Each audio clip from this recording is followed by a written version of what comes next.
You've got to breathe and you've got to stay strong. I know you can't wait. You're right there at the final stop. I know you can't wait. Down to the wire, you've come out on top. I know you can't wait. You can't wait.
you go, don't go.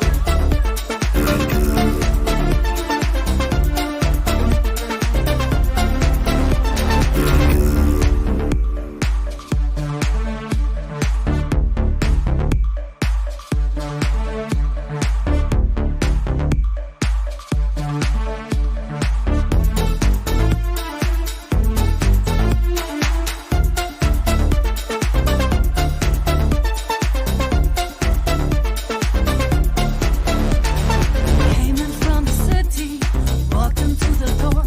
I turned around, her hats on, her footsteps on the floor. Thought he was a killer, now I know it's true. I'm dead when you walked out the door. Hey, babe, I'm hooked on you. Can't stop now, don't you know? I'll never let you go, don't go. Can't stop now, don't you know? I'll never let you go, don't go. Can't stop now, don't you know? I'll never let you go, don't go. Can't stop now, don't you know? I'll never let you go, don't go. Can't stop now, don't you know? I'll never let you go, don't go. Can't stop now, don't you know? I'll never let you go, don't go. Can't stop now, don't you know? I'll never let you go, don't go. Can't stop now, don't you know? I'll never let you go, don't go.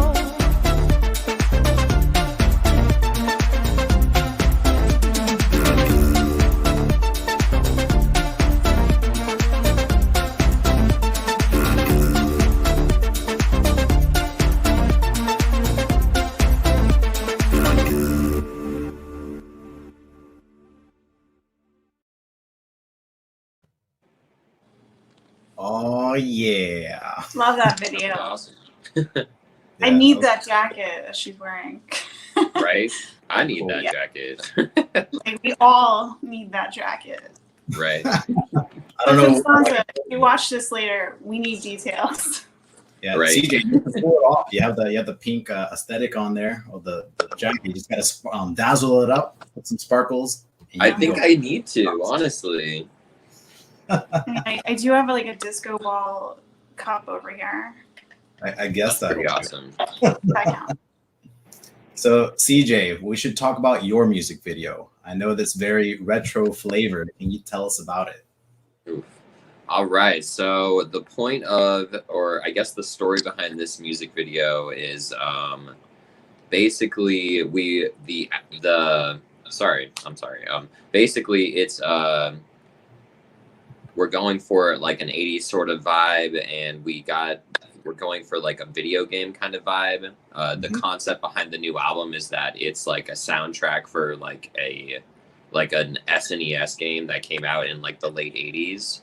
But in the video, actually, it's kind of like that classic Aha video where they get pulled into like the I think it's like the black and white like artist world, but you're actually getting pulled into like the pixelated like video game world in this one. Yeah. Yeah, it's a great video. It's super cool. It just came out today officially. Today's the day. That's awesome. That's awesome. Yeah, let's pop it up. Not the music video, but we got to pop up the cover. The album. Boom! Crystal ball. So yeah, So CJ, if you looked at a crystal ball right now, what would you see in that globe? Man, I think if I looked at a crystal ball right now, I would probably, hopefully, see some shows happening soon in the future. Live music kind of coming back again. We've actually started booking some stuff. We're looking at doing a little touring this summer. Planning on getting back in the studio to finish this album that I'm talking about, and overall just kind of getting back to business as usual for live music and all that stuff, I guess. Yeah, that's awesome. How did you work in the virtual world and not having to be able to do live gigs? Honestly, it was really, it's been tough. It's been a weird year. It's really hard to kind of keep the ideas fresh and kind of keep things going when you're not constantly in front of a crowd getting feedback like that. I've kind of refocused and been doing a lot of just writing on my computer and doing home demos and stuff like that. As for like the band management side, we've been kind of working on more like licensing and stuff, getting our music in like commercials and movies and that sort of thing. But yeah. Yeah, it's a great sound. It's different than your previous songs and tracks, so it's a really awesome video that you guys have put together. And how did you get the video all set up together? Was some of it digital, and then some of it was you guys just running around a store? Or? Yeah, so we went to a video game store and did a lot of the shooting, and then a lot of it is actually at a friend of mine's house who has this really cool kind of like synthwave, vaporwave like aesthetic for his house. And then we hired an artist to do like the digital animation for like the pixelated part. And we had this really awesome company, Yellow Box Films. They put everything together. They did all the shooting and all that. And yeah, it came together great. Yeah, it did. It's an awesome video. Yeah. There's his dog. Look, there's his Monty. This is Tildy. She's wondering who I'm talking to. Nice. She woke up from her nap. Yep. I don't know if you heard her snoring earlier. No. We missed it. All right. So on that note, we're going to play your music video, Crystal Ball. So if everyone likes Super Nintendo or Sega Genesis, and I guess kind of a love story, this is the video for you. It's the one.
All right, another great music video. And now I have the absolute pleasure of bringing in the founders of Aztec Records. I have Lau and Ariel on with me now. Hey, Hi. how are Hi. you doing? Good, Very thanks. good, How are you? Wonderful. Thank you so Okay. much for joining us. So you two are the ones that started Aztec Records as a label. So you've known each other for such a long time, I'm assuming, and you've also worked together musically. Yep. Yeah, actually, we So met how did you meet and get everything? How did you meet? 12 years ago, around 12 years ago, I guess, through a rehearsal studio. Actually, I was looking for a drummer. Laura was around. We met. She started playing in a band that I had at the time with another Argentinian, and in London. All this was in London. And soon after we decided to join forces. Laura knows a lot of people from her performing career and session drama, and we decided to start working with our friends, people that made music and didn't have an outlet for it. Yeah. Well, we realized we had the same kind of taste in music. We loved, synth pop and just good pop music and electronic music. And yeah, we just started signing artists that were around us, friend of ours, and the label started growing. But that was, I think, about 12 years ago, a long time. So going from the beginning over a decade ago to now, you now have about 40 artists signed to Aztec Records. That's amazing. And such wonderful artists, and I mean, I'm just blown away by the artists that you guys have now. So, what are you working on now as the label has progressed with your artists, your newest signings? Can you tell us about those? Well, we're really excited to be constantly finding new talent, to develop and nurture that talent. That's kind of what we do best. We really love the music we put out. We're big fans of all our artists. We work with them very closely to help them, in any way we can to bring sort of their dream, into reality. But we're just really excited to keep growing and keep giving the synth community good music. We have a very supportive fan base that really they know, they've seen our journey, how we got bigger and bigger, and we just recently opened a Latin American branch to do the same thing but in Spanish. So we've signed about 5 or 6 acts, and we're growing that as well. So it's really exciting. I don't know, it doesn't feel like a job, we love it. Yeah, it's wonderful, and especially having known each other for the amount of time that you have, and having the similar taste in the music that you are able to hear like every day. That's fantastic. Yeah, and I guess the label found its sound. I would say 6 years ago, maybe 7 years ago. We were releasing. We were kind of trying to find it, and it is true that you just need to be true to yourself. And when we started working with the music that we actually loved and we got really excited about it, when things started to take off. And actually during the pandemic last year was when the big jump happened. And we're very grateful to the artists that trust us, really, because we're just facilitators. We're just kind of like helping to make this music, to get this music across, but the other creators. So, well, Laura is both. Yeah, I'm both. Yeah. And speaking of being true to yourself, Laura, you have just recently released your first album, the Believer album. Can you tell me about the writing process and how long it took you to execute the album? I'm assuming you did most of the production yourself and all of the drumming and everything. I collaborate with amazing producers all around the world, from America to the UK to France. I add synths and I add drums, into my songs. But I also trust the producers to do, the best they can. And it's a very personal album. It's my debut album, very important for me after over 20 years in the music industry, playing for other artists, writing for other artists. launching other artists. Finally, I'm putting all that work into my own craft, and it's very rewarding. The album was written during the 10 months that I was sort of locked in my studio in London during the pandemic last year, going through a massive breakup at the same time, and just finding myself again, trying to find my voice and myself as an artist. You know, who is Lau? You know, who is this person that is always behind all these other projects? So for me, it was quite a big step and quite scary to suddenly open up and show my voice and my lyrics. Very personal, you know, but it's been great. I think it's the best thing I've ever done, to be honest. It's been fantastic. You should be very proud of it, because it's a fantastic record, and I think you have an amazing voice, and just your talents are just amazing. So I'm glad. Thank you so much. Yeah. Thank you. So we're gonna I'm so proud of my sister. It's amazing. I love her. Yeah, it's great. Thank you. So it's been a journey. Are you going to be, I know you're already working on another album, right? And you've done collaborations. You've been busy, very busy, keeping busy. So do you plan to work when you're able to for the album? Yeah, for sure. So I'm starting rehearsals actually in a couple of weeks here in Barcelona. I've got 2 amazing musicians that are going to be on the road with me. But it takes time to get that show together, especially during pandemic. But we're hoping to play some shows during the summer here in Spain, and hopefully go and play some shows in South America at some point. I'm not thinking of any other countries at the moment because of the pandemic. I'm not really thinking of a European tour or an American tour right now, but hopefully next year. But in the meantime, I decided to, oh, that's a nice mug. That's a nice mug. I actually, brilliant. I actually borrowed this from Eddie and never gave it back because it's brilliant. We'll send you another one. Yeah, exactly. We'll send you another one. So yeah, the collaborations came up as a you know, what to do in between promoting an album and doing all the press and all the stuff you got to do to promote an album. But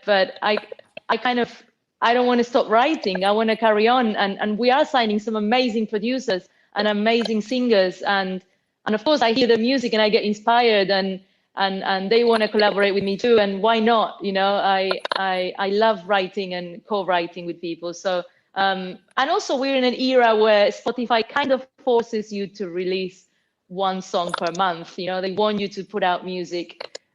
People want new material, I think, constantly. It's the world we live in, you know, and I don't mind that. So I posted about it recently on social media. I said, I'm going to give you guys 1 song a month. Why not? I can do it. For now, I can do it. And then I need to focus on my album, on my second album. But yeah, it's been fun. So I'm just doing what I love, you know. Yeah, it's good you have Ariel, because it seems like you're going to be quite busy and you need him there to help you out. We're a good team. Yeah. We're a good team. I don't know how she does it, really, because as well as you kind of use 2 different sides of the brain, I guess, with the creative and the business, and she manages it perfectly. Yeah. I think, Laura, you have this like energy to you that I think is really cool, because you must always have something going on, and it's like, even in your album, it's like you have this great energy to your voice and to your sound. It's like, it's very impressive. Thank you. I think I'm happier now that I'm in a sunny place with the beach, with the palm trees. You know, definitely. London was hard towards the end. You know, during pandemic and during the winter, it was really hard, and a lot of the songs are quite heartbreaking. The lyrics are quite sad, but the melodies are, you know, uplifting, and the music is quite danceable. But yeah, talking about the team with Ariel, I think we complement each other so well. We learn from each other constantly. We inspire each other constantly. We support each other. We've been through a lot together. It's not easy running a business from the ground up, you know, with your own time and effort and money. It's really hard, but it only made us stronger. So yeah, I think we're really happy. Yeah, definitely. And speaking of the warm, sunny beaches and, you know, your not so happy songs, let's talk about the music video that you put out for True. It's, first of all, I don't mean to laugh, but there are so many parts that are just kind of like, whoa, and it makes you kind of giggle. That's her all over. That's Laura all over. I feel like we've all had that day. Yeah. But you know, it's just such a cool video. Was it shot in Barcelona? Yeah, in Barceloneta Beach, which is like the main beach here, the most touristic one. It's only 10-minute walk from my house, you know. And I loved it because I feel that cloning myself, it's part of my music. I answer myself when I sing, and I harmonize with myself, and I have afterthoughts that I say back to myself. So I found the only way to do a video, or the only way to do a live show, is to actually clone myself in a live situation and answer to myself, you know, because it's the way I write the songs, and I do it in my acoustic videos, and I try to do it as much as I can.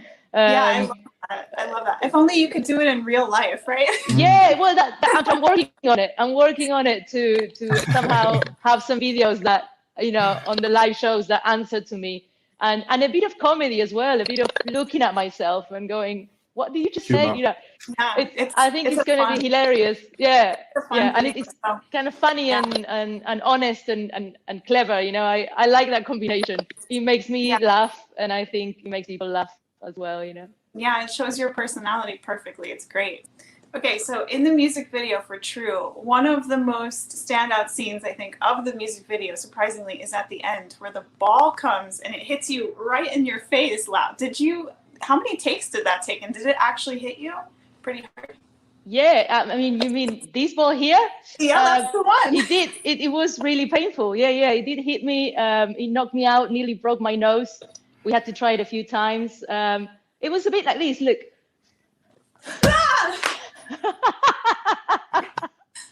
How did that happen? Anyway, let's watch the music video now for True. Let's.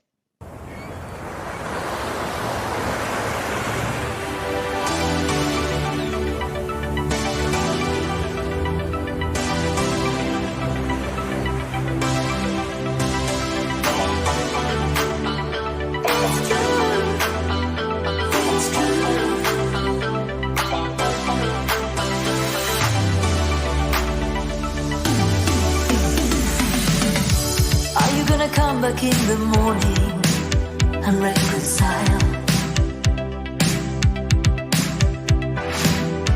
I don't like the way you left no warning and teary-eyed. I know we had something. Tell me, was it all my fault? Now we're done. Hey. You never loved me, that you can't.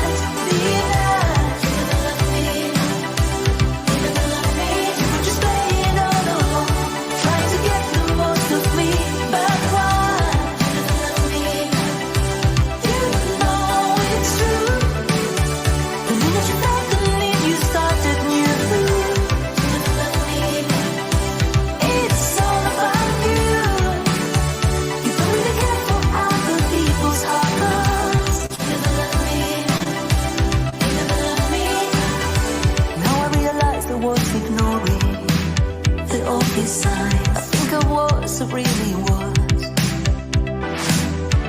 Maybe I should have seen where you were going. He wants your time. I know we had something. Tell me, was it all my fault? Now we're done. Hey. You never loved me, that you can't deny. You never loved me. You never loved me. You were just playing all along.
That was an awesome video.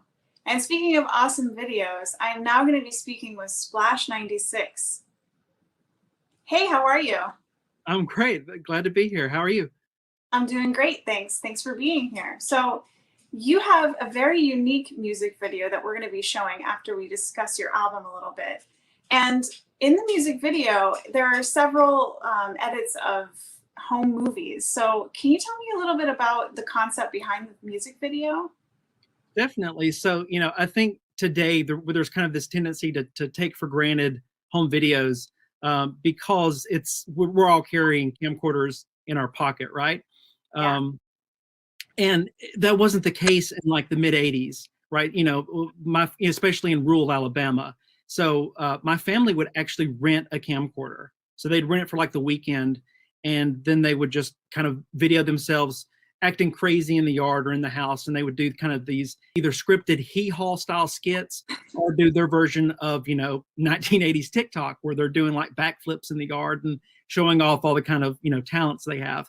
So I had all these tapes laying around from the 80s and 90s, and I was afraid something had happened to them. Natural disaster. I'm in Alabama. We get tornadoes all the time.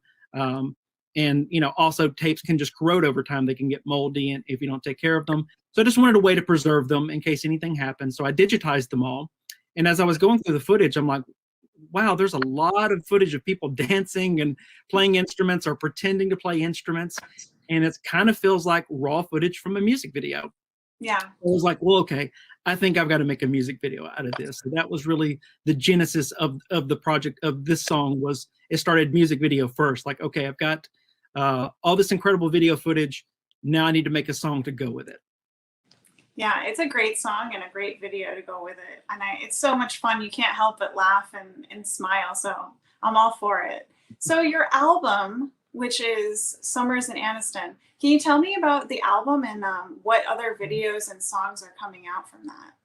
Yeah, absolutely. So Summers in Anniston, I really just wanted to recapture what it was like growing up in the 90s, like lugging around a giant CD wallet full of all this great music. And, for our camcorder in particular, I was influenced by this, by the dance music boom of the 90s, right? So I had this compilation called Ultimate Dance Party 1997, and I loved that album, like just loved it. And there was a track on there called Children by Robert Miles, and it was instrumental. And at the time I was a kid and I just thought it was a mistake. Like I thought they forgot to turn on the vocal track and they just accidentally released it without the vocals on. So I always thought it was kind of funny. But then, later on in life, like in college, I started getting into Aphex Twin, and that really kind of cemented the idea of electronic music with a beat, dance music or not, having the ability to be instrumental. Like you didn't have to have a vocalist, you didn't have to have lyrics. You could just let the synthesizer take over that duty for you, and it's just as valid. So that kind of gave me the courage to do this instrumental album that's influenced by like top 40 songs that all had lyrics and vocalists. So that was that was a launching point for that. And then one of the luckiest things that had happened was I'm a big Spice Girls fan, and one day I finally mustered up the courage to reach out to one of their producers, Andy Watkins, who was part of the team Absolute, who produced some of their best tracks. Say You'll Be There, Who Do You Think You Are, and then my favorite song of all, which is Last Time Lover. That's like my favorite song, period.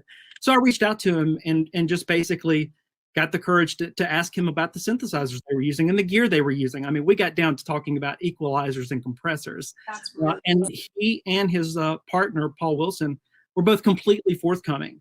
So I would say, literally, hey, what bass did you use on Say You'll Be There? And Paul would come back and say, we used an Ovation bass station. And they would give, additional details about some of the production. So I blatantly stole from that Absolute sound that they did for the Spice Girls for this album.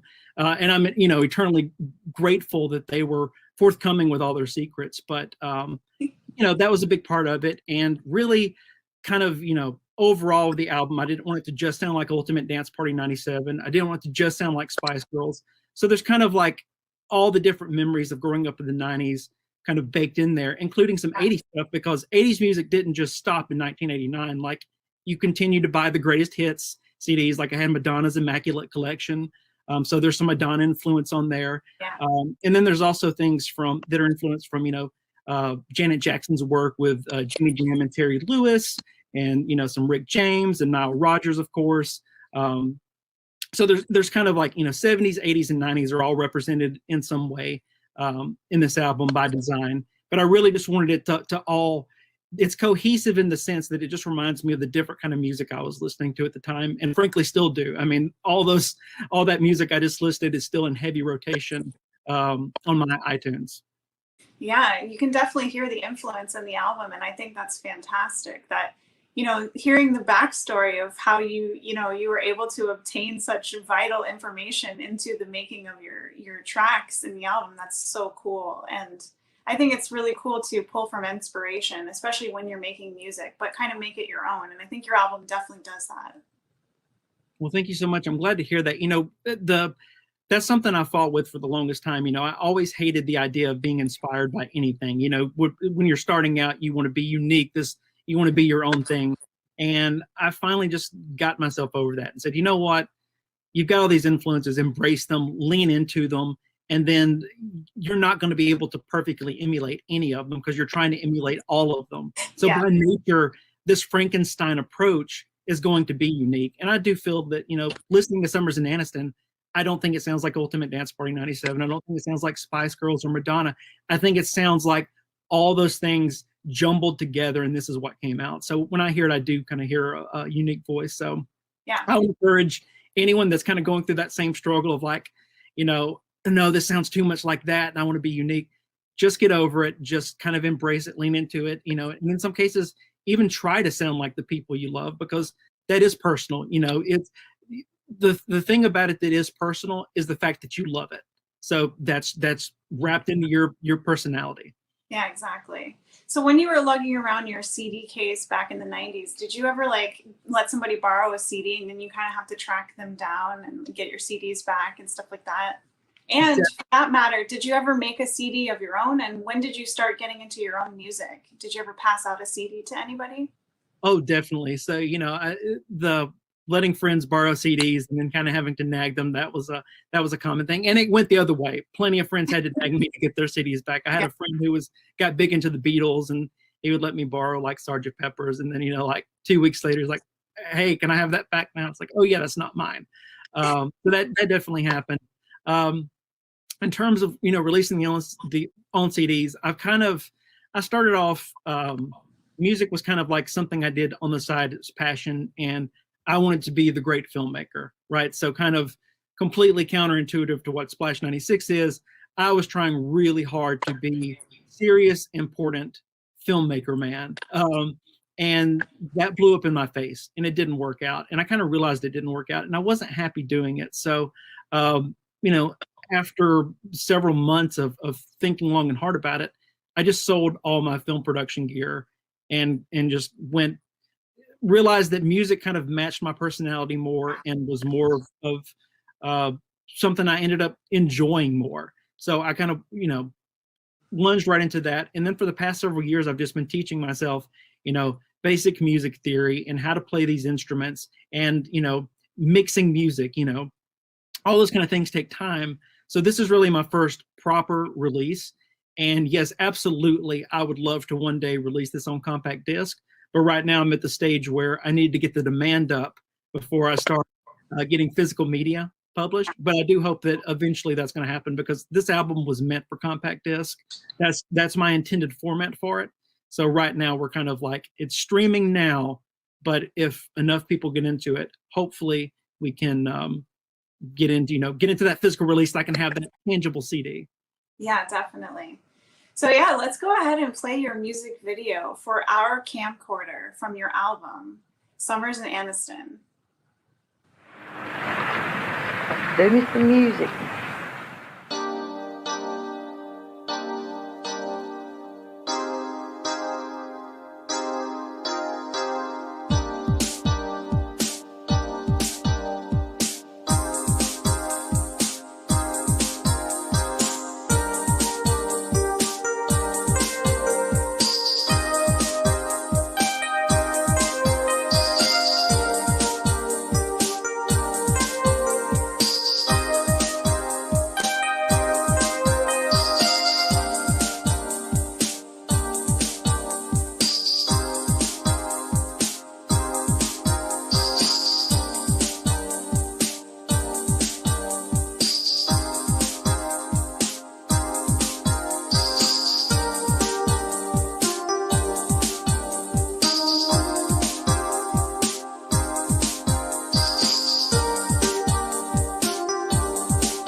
Goodbye.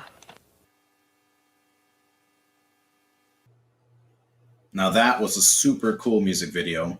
Next in line, I have the incredible Megan McDuffie. She does soundtracks, awesome music videos, and everything else in the musical world. So let's bring in Megan McDuffie. Hi, Megan. Hi. Oh, I like your cool coat. Nice and sparkly, very prom. Yes, I figured, prom, I should wear something a little disco-y. A little disco-y. So we have a lot to cover here in 10 minutes. So first question I do want to ask you is, how was your personal prom? My actual physical prom was actually really good. I went with one of my best friends who was later my boyfriend. So we just had an awesome time. It was at, I believe, the Fairmont in San Francisco, downtown. And yeah, I mean, nothing like too crazy happened. Nothing super awful happened. It was just a nice, nice fun evening of dancing and being 18.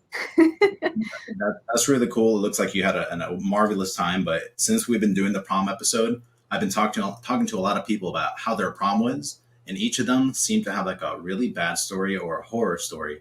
So yeah, I guess it's I think the John Hughes movies, we all kind of like got captured by the idea that it's going to be the best day ever. Well, unless you're Molly, it's kind of funky. But when you get to your prom, it's just not as magical. It's not as cinematic. But speaking of cinematic, I do want to show a video that you have your music in, a movie. Let's take a look at that. Descendants of these people are still living up there on the mountain?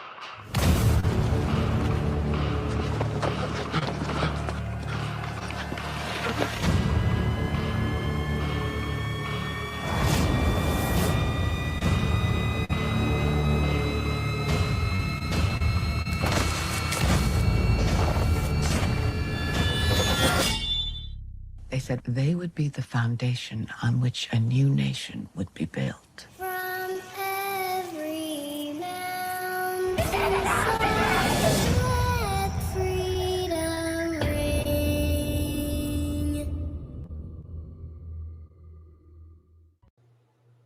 Wow. If that's the wrong turn, I like to turn there because the music is incredible. So that is your music in the soundtrack. Is that correct? Yeah, I co-wrote and co-produced the trailer music that you heard there, and sound design, that kind of stuff.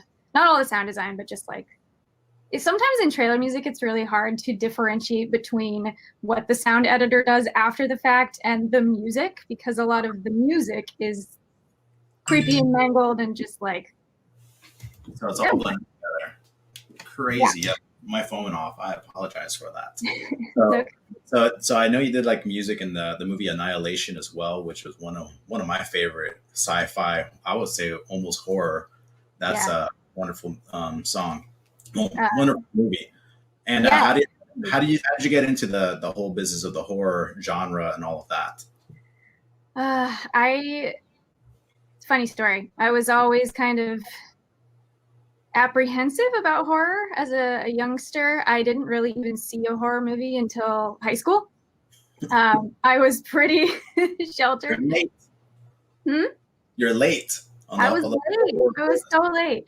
I was always very curious, but just very sensitive. But the more creepy stuff I watched, the less sensitive I got, and now I just can't get enough. I love horror movies. I love everything creepy.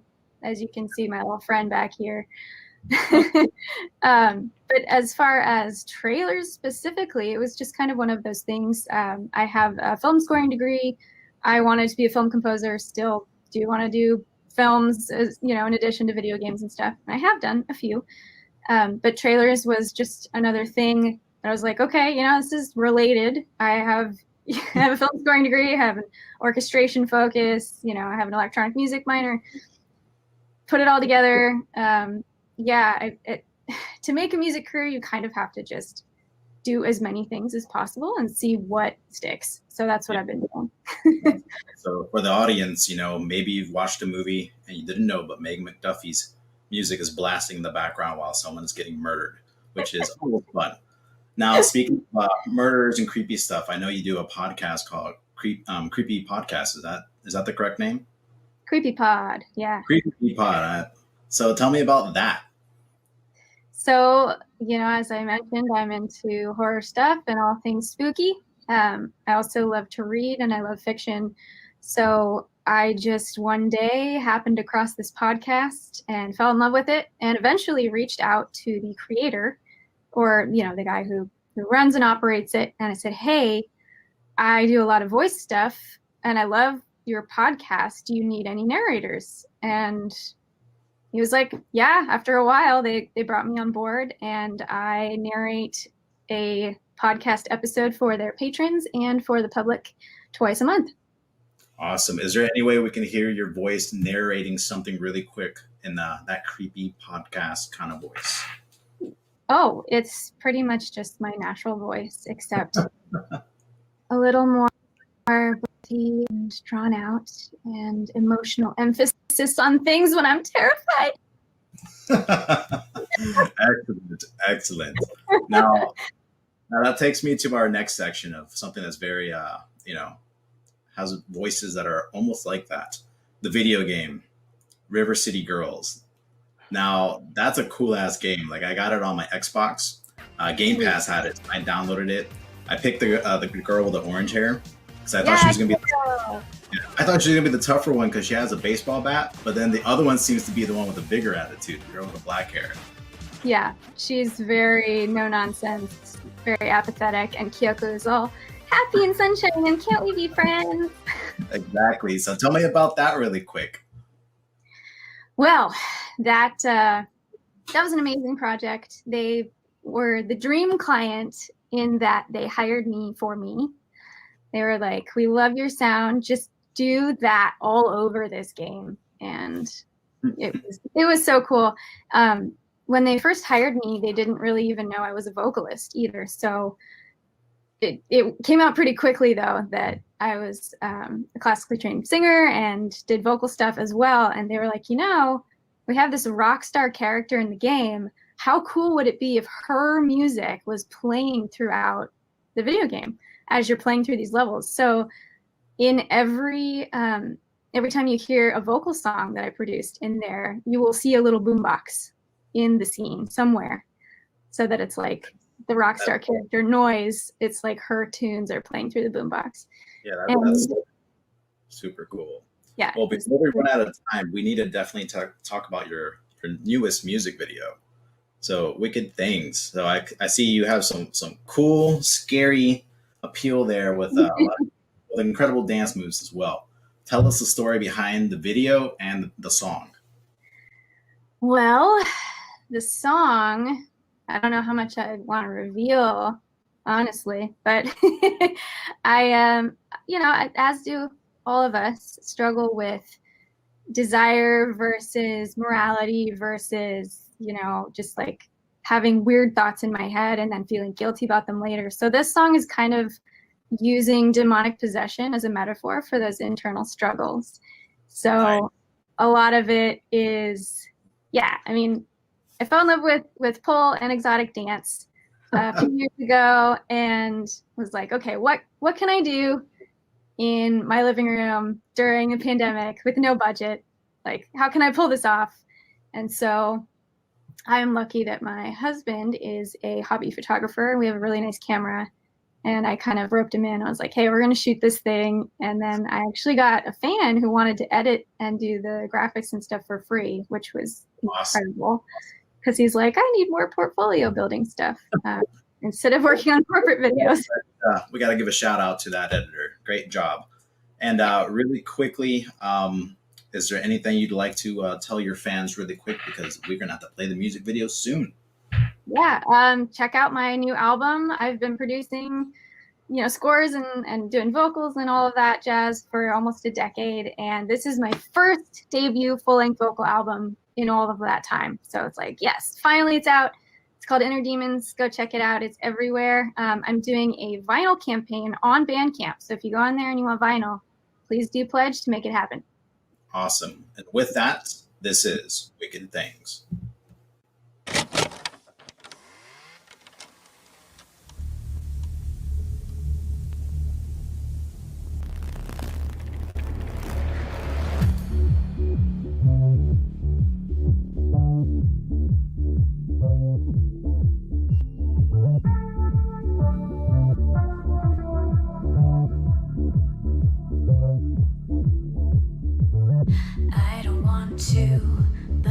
try to silence you inside my head.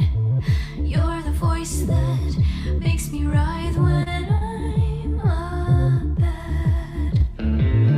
How you split me with your cunning every time while you have fed. You're the voice that colors my entire world in red. Wish I could have chosen, but you always win. I can feel you in my bones. I'll never be alone. Fight tooth and nail to stop your surfacing. All the while as I protest, I relish your behest. Surrendering, I wanna be a wicked thing. I have moments of clarity, but they're few and far between. You're the voice that pushes cravings so obscene. How you burn me nice and slowly, pulling tight as any wire. You're the voice that fills me raw with blind desire. Wish I could have chosen, but you always win. I can feel you in my bones. I'll never be alone. Fight tooth and nail to stop your surfacing. All the while as I protest, I relish your behest. Surrendering, I wanna be a wicked thing.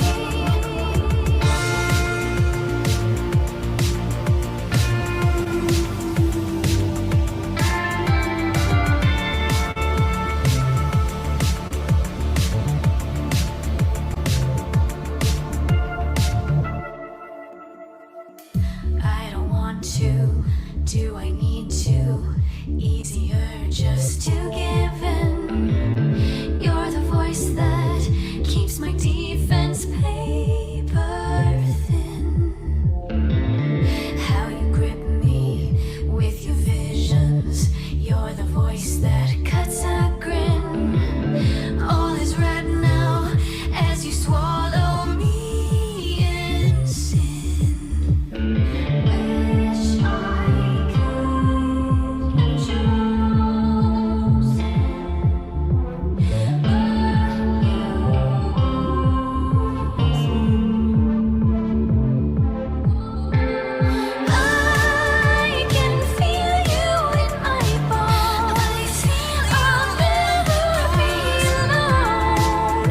Fight tooth and nail to stop your surfacing. All the while as I protest, I relish your behest. Surrendering, I wanna be a wicked thing. Wicked thing, a wicked thing, a wicked thing. I wanna be a wicked thing.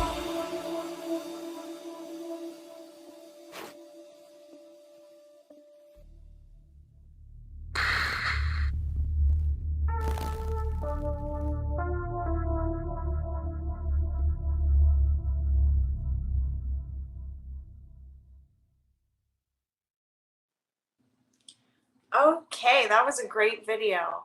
And now I'm going to be speaking with one half of Sentient Robot. I'm going to be speaking with Nat. So let's bring Nat from Sentient Robot on the show. Hello.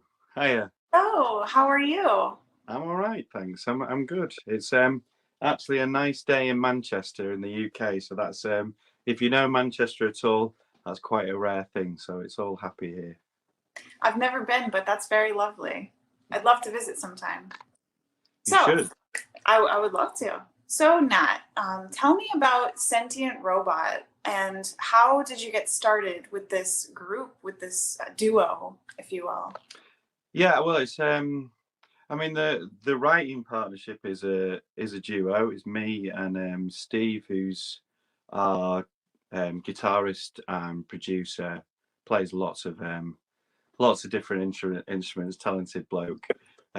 We sort of met through playing in various sort of bands, and over time I sort of like had some songs and lyrics and ideas. I brought them to Steve, and Steve helped me work them up, and we just got more and more sort of into the production of it, the ideas behind what we were trying to achieve, going with that sort of, you know, mixing in the real instruments with you know, retro synths and sort of new production values and things like that, which Steve's really hot on. Cool. It's such a cool sound and a great style. I love Thank you. it. And the name Sentient Robot is very unique as well. Can you tell me about the name and how you came up with that? Yeah, I mean, there's a sort of theme in lots of songs. Well, not all the songs, but just looking at the way that almost humans sort of become more and more programmed by computers in the way that we behave, algorithms in sort of social media, and you know, even down to your traffic lights and the way that you sort of almost funneled through supermarkets and things like that by various different computers.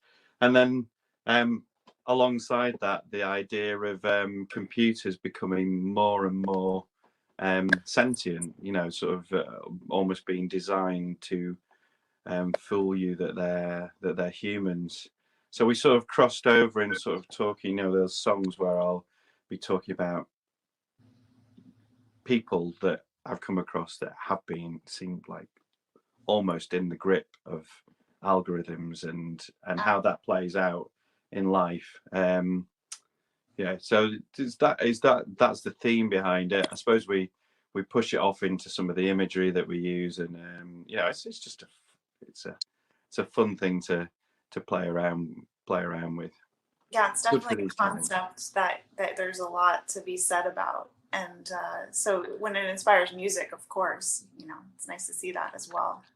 Yeah, and you sort of, I mean, it's sort of, we sometimes take it off into sort of darker sort of commentary about, you know, politics and how there's, well, I mean, I don't know how you feel about how elections go over in the US, but in the UK, just at least a few elections that seem to have been driven by these kind of forces and influences. And there's a few songs in there that sort of look at that and, you know, challenge people to just pull back from that, become more human, become encouraging people to become more human when they are. But yeah, we don't want to lose sight of what it is to be, you know, our human selves in this technological world that we live in, our media-based world, you know. Yeah. So this the music video that we're going to be showing after we have a chat from the outset. Can you tell me about the concept of that song and how that song was written?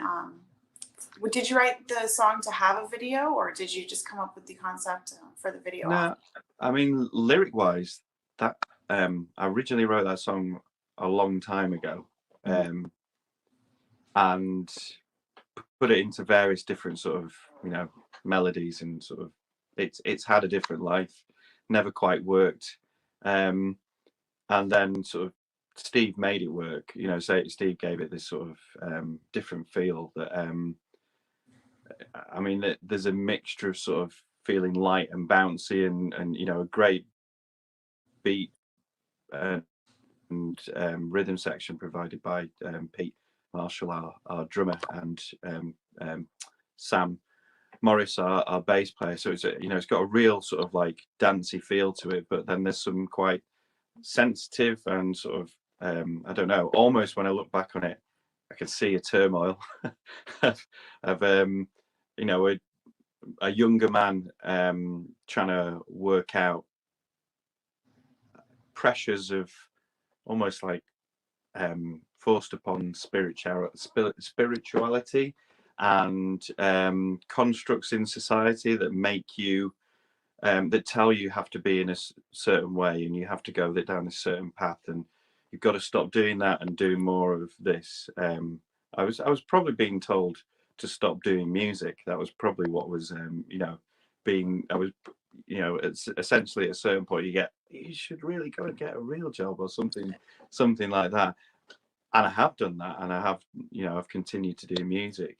But that idea of whatever you do, you've got to do it your own way and find your own path. That's really important to your own mental health, well-being, sense, the sense of who you are.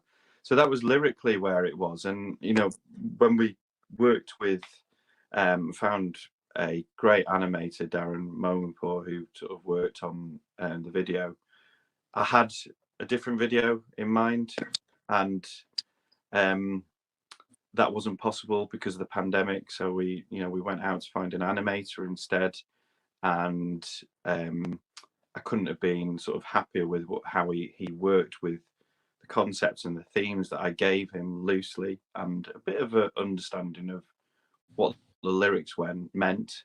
But I asked him very much to go his own way with the way that he produced it. So yeah, all of those sort of ideas, the sort of journey, taking different directions. I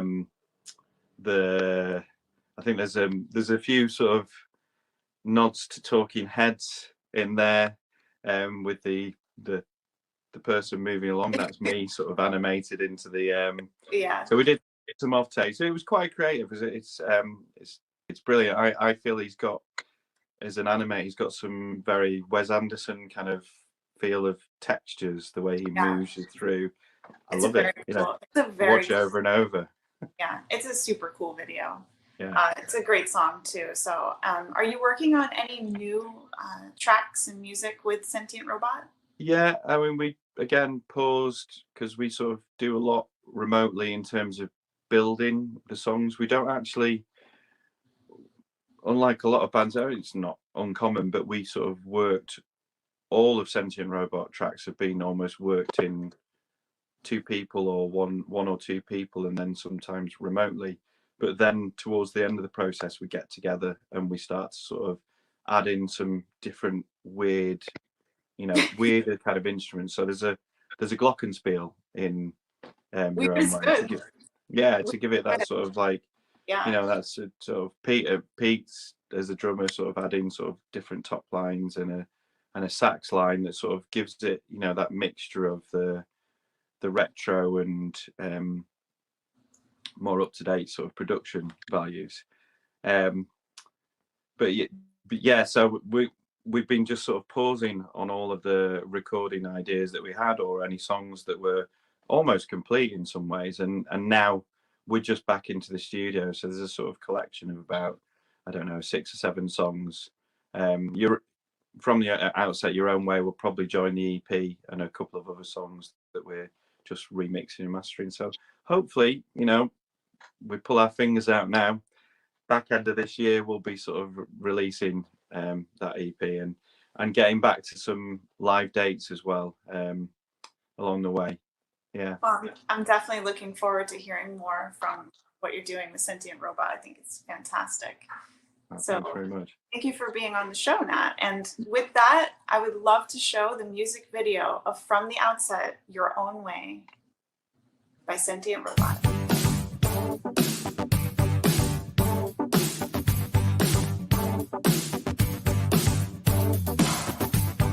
Let's go for the soul. A toast to my bedtime fill of a twisted fate. In the room of a faithless man, consume that fire.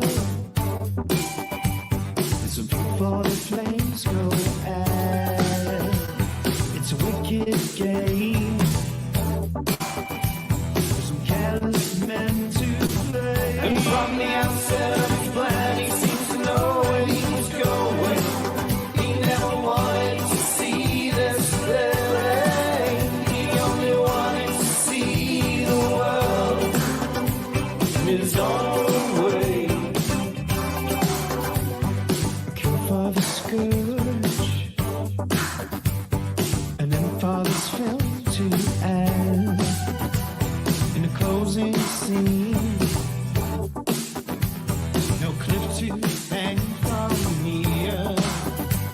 It's a curious time. It's a furious path to climb. It's a testing wait. There's no more wasting time. And from the outset of his plan, he seems to know where he was going. He never wanted to see this play. He only wanted to see the world in his own way. And from the outset of your life, they need to know where you are going. Keep trying someday to see it clearly. Keep trying someday to see the world in your own way.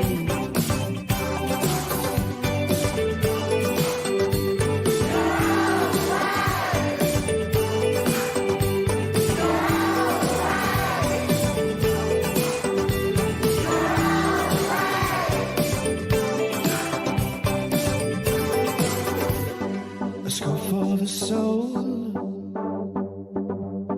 A toast to my bitter feeling of a twisted faith in the rule of a faithless man. And from the outset of his plan, he seems to know where he was going. He never wanted to see this play. He only wanted to see the world in his own way. And from the outset of your life, they need to know where you are going. Keep trying someday to see it clearly. Keep trying someday to see the world in your own way.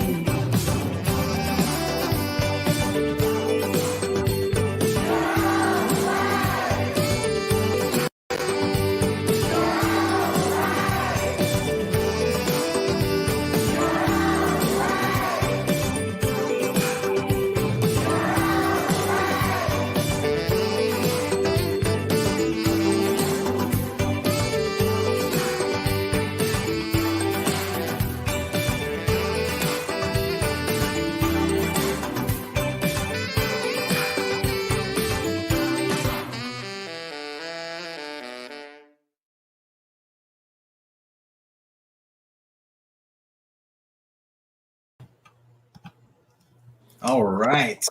Love that video so much. And yes, everyone in the chat saying it has Bowie vibes. I totally agree. It's Yeah, wonderful. I agree. Aztec Records caught that, and I was like, why didn't I think about that? It totally has Bowie vibes. Yeah.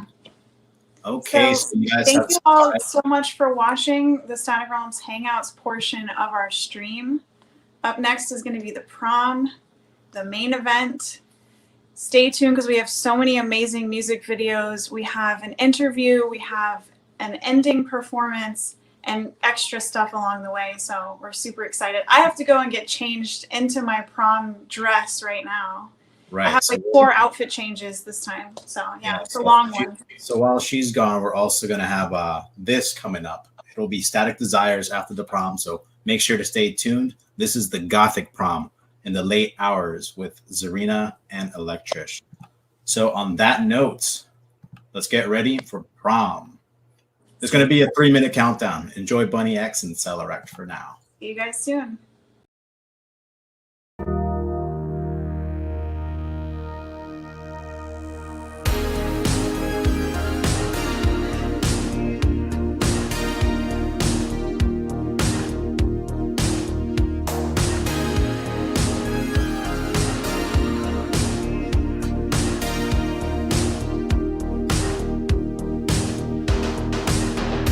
You've been waiting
You've got to breathe and you've got to stay strong. I know you can't wait. You're right there at the final stop. I know you can't wait. Down to the wire, you've come out on top. I know you can't wait. You can't wait.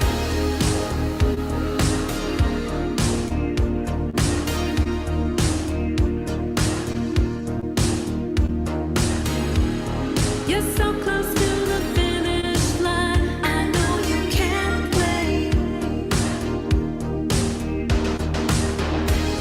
You're right there at the final stop. I know you can't wait. You can't wait. You're so close. You're so close to the finish line. You can't wait. You're right there. You're right there. It is almost time. You can't wait. You're so close. You're so close to the finish line.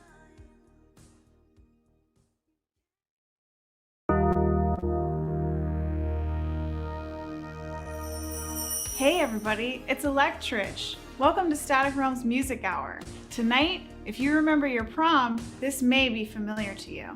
If not, don't worry. We're gonna create new memories with you, listen to some great music, and dance. Welcome to Static Realms Prom. You've been waiting oh so long for your time to come. Our first music video is from a dream pop duo from Sydney, Australia, called Vast Hill. They blend retro synths with melodic melodies. This is their music video for Oblivion.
Night Protocol is a 4-piece band hailed out of Burlington, Vermont, and they've been writing music and performing since 2017.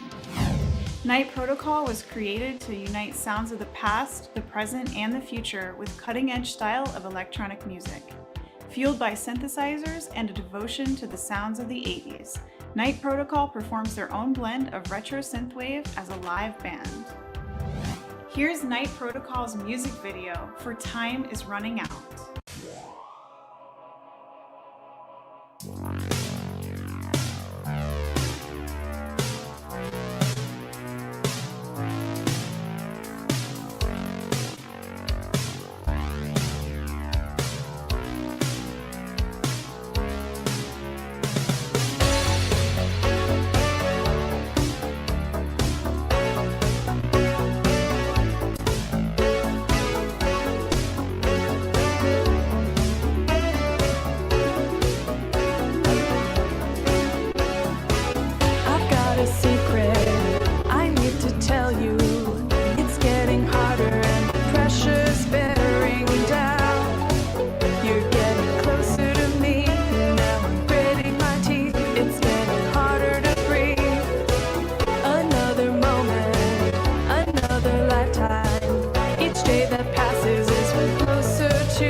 We all have those songs we know and love from the 80s that really stuck with us. Now let's hear from Louvers about a track that really resonated with him. Hey, how's it going? This is Johnny from Louvers checking in to tell you how excited we are to have our cover of I Think We're Alone Now featured on Static Realms. This is one of my favorite songs, so I hope you dig it. Louvers was formed in 2020 over the course of lockdown in NYC. Lots of the music that I've written previously for other projects always kind of sounded a little new wave or post-punk. So when we started to record indoors using more electronic sounds, retrowave just kind of made sense. You know, it felt natural. I've always had a soft spot for the nostalgia of the 80s and 90s, sort of that mix of the actual past and the fantasy of the past. Our album Tales from the Coast plays on a lot of these concepts. You can check out Tales from the Coast on Spotify and Bandcamp right now. Also follow us on Instagram at Louvers Music. Take care and stay awesome.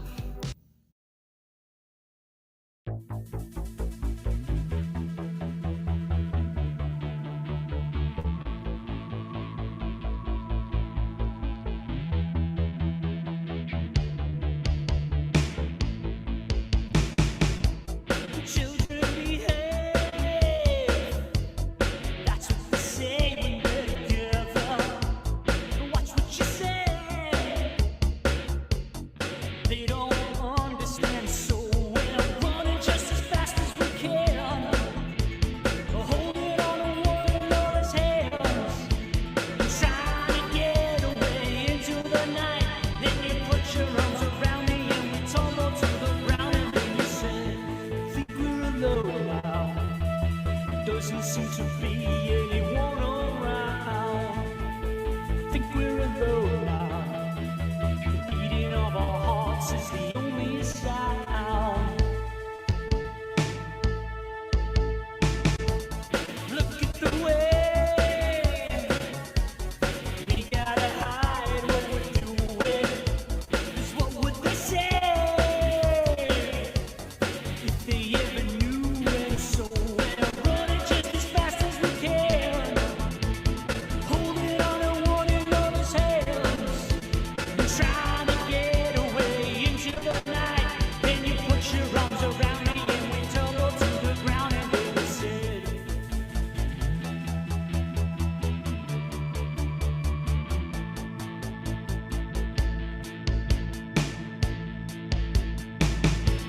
I think we're alone now. There doesn't seem to be anyone around. Think we're alone now. The beating of our hearts is the only sound. I think we're alone now. There doesn't seem to be anyone around. I think we're alone now. The beating of our hearts is the only sound.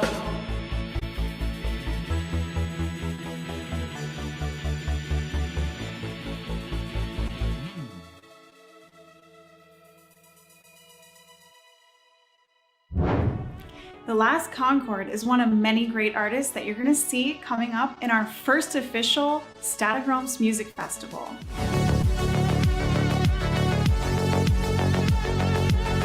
But for now, if you're a fan of the science fiction series V, you'll love this music video by The Last Concord. Here is The Flight of the Seagull.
The Pyramid is a Valencian synth-pop electronic project formed by Jorge Valverde. Robots and Computers is the name of his album and is very synonymous with his sound and influence.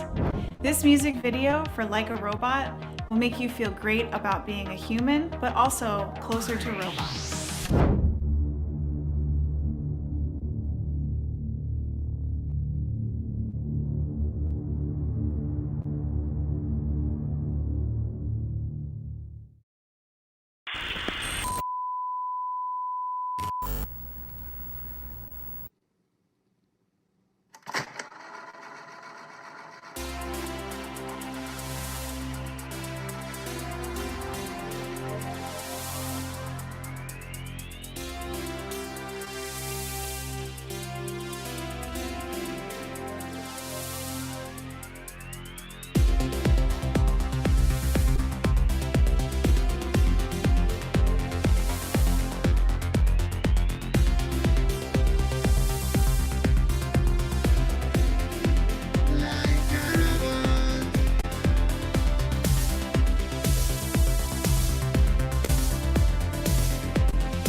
Spaceman 1981 is a project that started during the first lockdown. After many years of being in a rock band as the leader and guitar player, he decided to open new doors through the world of electronic and synthwave music. Now let's hear more from Spaceman 1981 himself. Hi, I'm Spaceman 1981, synthwave producer and musician from Siberia, Novosibirsk. I started this project more than a year ago during the first COVID lockdown. Before that, for many years, I was a rock musician. I was a singer, songwriter, frontman of the band. We play in different festivals and small bars. But during lockdown, I tried to do something new for me. Synthwave was the best way to represent my music ideas. In other galaxies, video games, sci-fi movies of 90s and 80s, that's all that inspired me. And if you understand this, you understand my passion to this music. I recorded my first synthwave track Galactica with my own vocals and released it by the name Spaceman in June 2020. Then I wrote Neon track and recorded with my own vocals too. But then for the third single, One Night on the Earth, I want to try female vocals. And I found Alexandra Yesakova through the internet. She is from Moscow. We lived in different cities, more than 3,000 kilometers from my hometown. And all work we do through the internet. We never saw each other in real life. But when I listened her vocals on my track One Night on the Earth, I decided to do more tracks with Alexandra, and today we working on whole album Galaxy of Dreams. All production, music, mixing and mastering I do in my home studio here in Novosibirsk. For the single Don't Let Go we made a video. Some parts with me playing instruments was shoot here in my home studio. Then Alexandra made parts with her vocal in Moscow, and then we put it together so you can enjoy this Don't Let Go video with real 80s vibes. Thank you for your attention, it's a pleasure for me to be here. I'm Spaceman 1981, so enjoy the world of my music.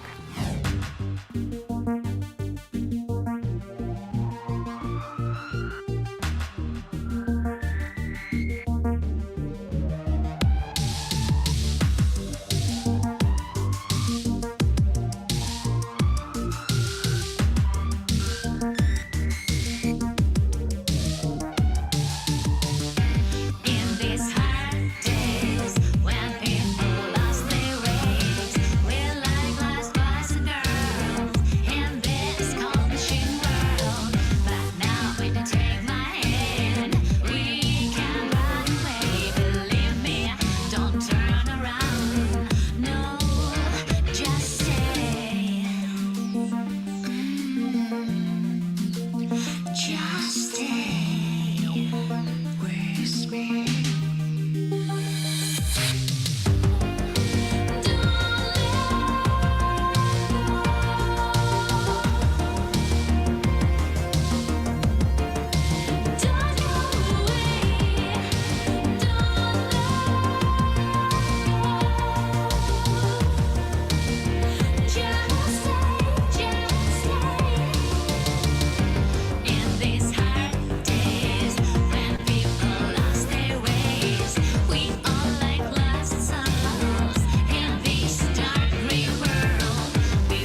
And now let's hear a message from Thought Beings. Greetings and salutations. I'm Orion from Thought Beings, and you're watching Static Realms. I'm the main producer and one of the lead vocalists of Thought Beings. We are a collective of anonymous artists from California. My vocal counterpart, Lemon, is from Southern California, and I am in Northern California. We originally met in LA while working together for Universal Music after successfully being part of a few radio hits for upcoming artists.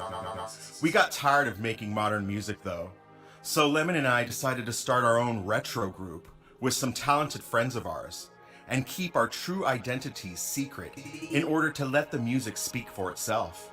Here in our new music video for Satellite, our singer Lemon steps from behind the drawings and into the spotlight for our first face reveal. This song and video are inspired by our shared love of 80s freestyle music and the beautiful Miami skyline.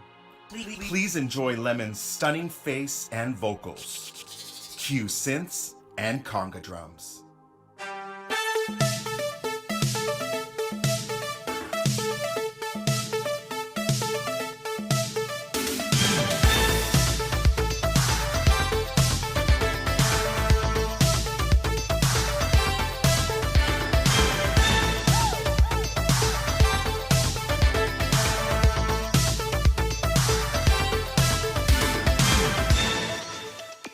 Fading fast and counting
remember those days when your heart burned and ached for someone, and you'd stare into the moon and think about that person.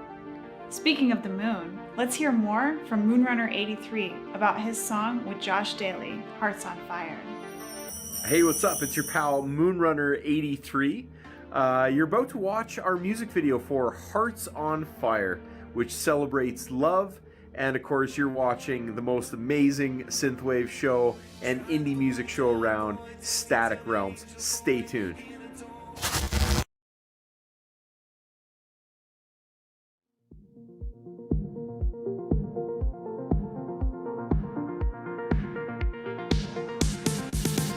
Lie awake through the night, wonder how you are. And in my dreams, break the seams, tearing us apart. I'm holding on way too long, and I don't know why. But you know me, I go quiet, I don't like to lie.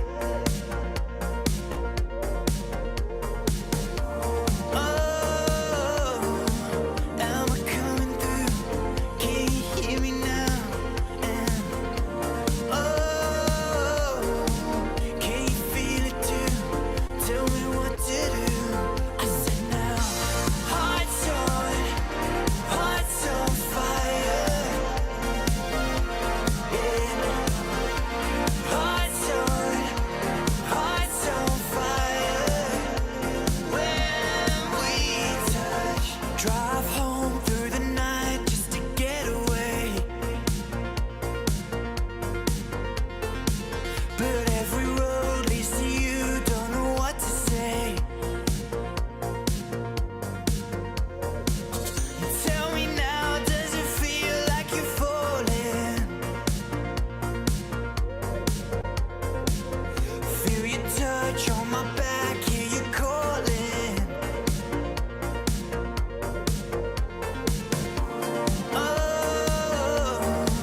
Am I coming through? Can you hear me now? And can you feel it too? Tell me what to do. I said now, hearts on fire. Yeah. Hearts on fire. When we touch, hearts on fire. Yeah. Hearts on fire. Don't say it's too much. Maybe I need some time to breathe. 'Cause lately all I've done is tear it at the seams. Yeah.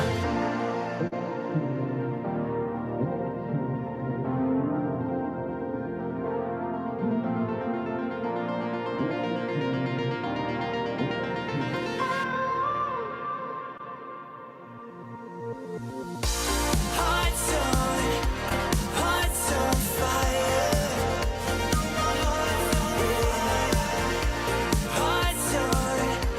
Hearts on fire.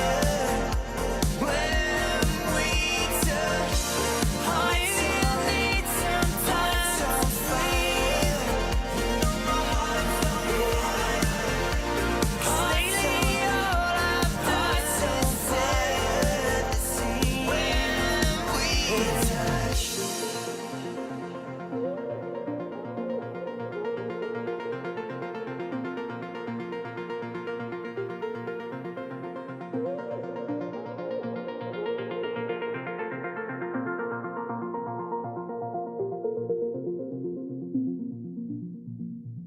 The Sub Theory and the Last Year's Band, both incredible artists with Retro Reverb Records, collaborated on a dark urban synth pop single. The Last Years bring their instantly recognizable 80s vocals, and the Sub Theory provide yet another unique twist on synthwave sound with hints of hip hop. The heavy bass-driven sound with a strong, passionate melody of Life and Time bring this beautiful video to life. Here's the Sub Theory and the Last Year's Band and Life and Time.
Pretty in Pink is a John Hughes movie that we all know and love, which shows a girl who may not have always made the right choices. Now let us watch The Other Possibilities, brought to us by Oblique and Carlos Bayona, and the music video for Stop the World.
It's always been my dream to have the perfect slow dance to the perfect song. And the Tilts Power Play is definitely that song. Here's the video.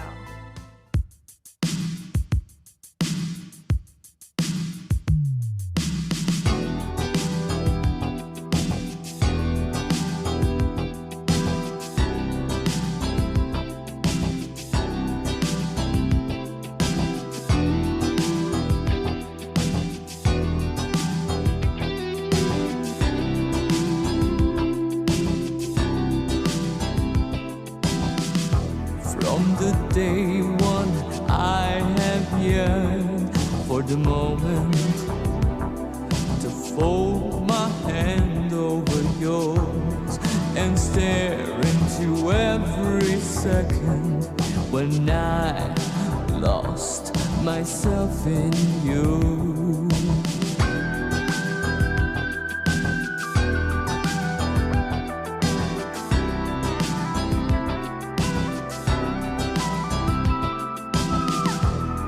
The first night I did make, I wonder if dreams could really steal the show, and what would really happen if I just let it unfold. And so we swayed to eternity.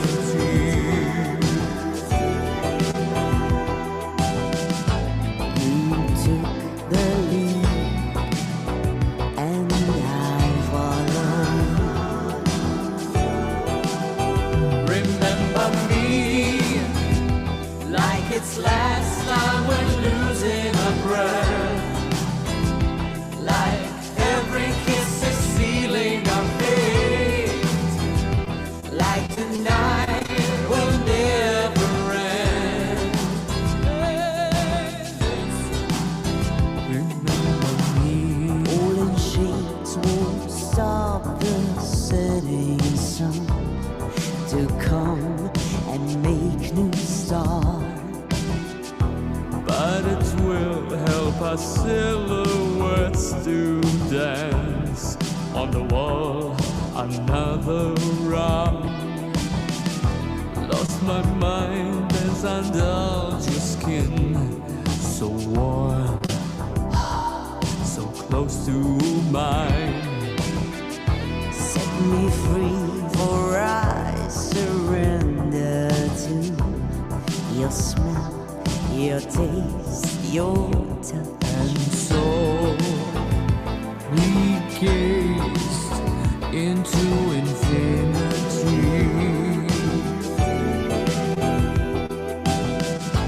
I let you lead, and I am not afraid anymore. Remember me, like it's last time we're losing our breath. Like every kiss is sealing our fate. Like tonight will never end.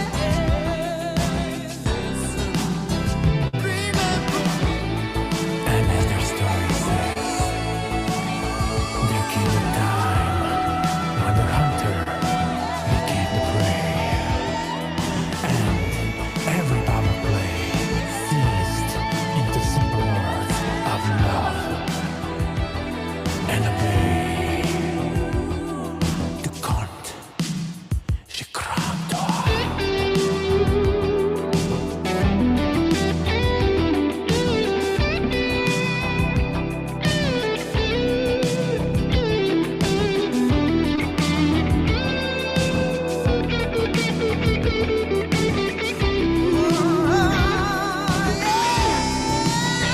Remember me, like it's last time we're losing our breath. Like every kiss is sealing our fate. Like tonight will never end. Remember me, like it's last time we're losing our breath. Like every kiss is sealing our fate. Like tonight. I'm here now with James Peden. Hey James, welcome to the show. Well, thanks for having me on the show today. It's James here, calling all the way from Melbourne, Australia. What is the music scene like there? And is there a big synthwave scene? So, lots of people have said that Melbourne is known for the city that has a great music scene. So, Melbourne is in the state of Victoria, which I am from. So there's lots of great venues in the city where we can perform and do music. I've been running my own electronic music nights called Infinity Sessions in Melbourne and showcasing local electronic artists in our country. Cool. The synthwave scene, well, that is something new for me, to be honest. I only discovered it maybe 2 or 3 years ago when I saw David Hasselhoff. Permit denied. Singing the song True Survivor for the movie Kung Fury. And I was just like, wow, I love the sounds to this. I was born in the 80s, so I didn't really get to appreciate 80s music because I was just so young. And then as I became an artist, I started just making songs that had really retro keyboard sounds, and my voice when I sing is just naturally 80s sounding, and it wasn't even meant to happen that way. It just kind of came about. And so I've kind of created this sound which is kind of like synthwave, synth pop, has a lot of that 80s kind of feel, but also has that modern twist to it too. So tell me about your show, Infinity Sessions, on YouTube.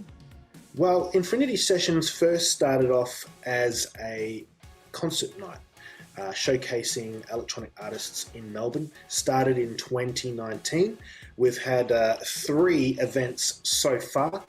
We've had 2 in 2021, and they've done really well. We've got another one coming up in October, our 4th one.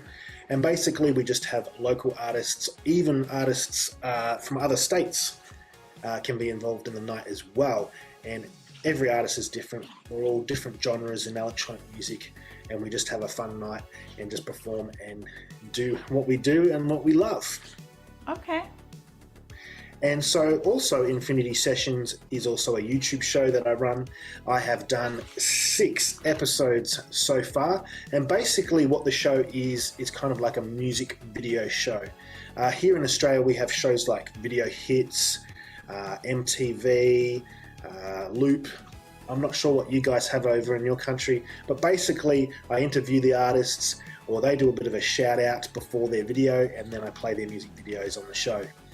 And it's a great way of just having electronic artists all in one place and be able to showcase their music videos. I've had artists around Australia, New Zealand, USA and Canada, and I'm actually looking for more artists, so if you want to be on that show, get in contact with me at my email address if you can. Wow, never seen a show like that. So, tell me about your own music. And how long have you been making music? And also, who are your inspirations? A little bit of background on my music. I started playing keyboard when I was 8 years old. Mum and Dad took me to piano lessons, and from there I started playing keyboard in bands throughout my teenage days, and then as I became in my early 20s, that's when I became a solo artist. As the years progressed, I dived into electronic music, playing around with beats and sounds and synths. I would say my inspiration are groups and bands like The Presets, which are also from Australia, Sneaky Sound System. I love Kraftwerk, Rufus Du Sol, anything that kind of has a bit of an 80s flavour. I love that too. So Depeche Mode, Pet Shop Boys, Pseudo Echo, which is also another Aussie group. Those are all inspirations to my music and what I create. So since there's probably no prom where you're from, tell me an early childhood memory that you have of a dance or something else that you went to. So in America, you guys celebrate the prom. In Australia, we don't celebrate the prom, or it's not something that I have heard of. In our country, we have something called a debutante ball. I didn't actually take any part of it, but if you're asking me if I've had any experiences with dancing at school, the only thing I could probably think of is like line dancing or bush dancing. I don't know if that's something you guys do, so it's kind of more country western vibe, where you do like heel and toe, slide, slide, you know, grab your partner and twist them around type thing and go, yeehaw. So that's probably my memories of dancing at school. So JP, what are the newest tracks you've been working on? And do you have any releases coming up you'd like to chat about? I've got a new song out called New Future. I wrote this song based on experiences that I've faced in the past. Could be family issues, health issues, people doing you wrong, having things happen in your life that you're just like, it's not fair. And basically, you know, anyone can be dished out some really bad things in their lives and let it affect them and how they feel today, and also affect their future. And what I want to do in this song is encourage people that no matter how bad our past can be, no matter what has happened, no matter mistakes that you have made, that we can take control of our situations and create and make a new future. It might be easier than said than done, but just being positive, being in the right mindset is the best thing that you can do to create that new future in your life. I'm actually curious, what do you look like under those shades and the hat? Well, you're wondering what I look like underneath the glasses and the hat, but don't show it on camera. Doesn't look that great, does it? Wow, you look great. So, thanks for having me on the show. Really appreciate it. Thank you so much to James Peden for being on Static Realms Music Hour and speaking with me. Now let's enjoy watching his performance of Imagination.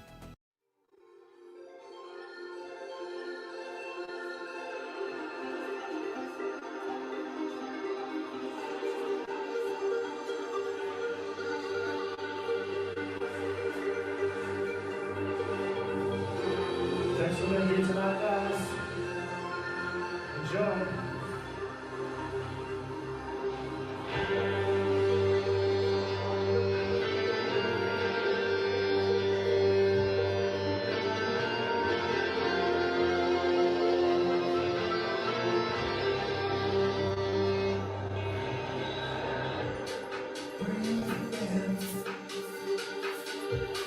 Breathe out. It's okay to not be okay. Breathe in. Breathe out. It's okay to not be okay. Imagination.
Yeah, let's do it, people.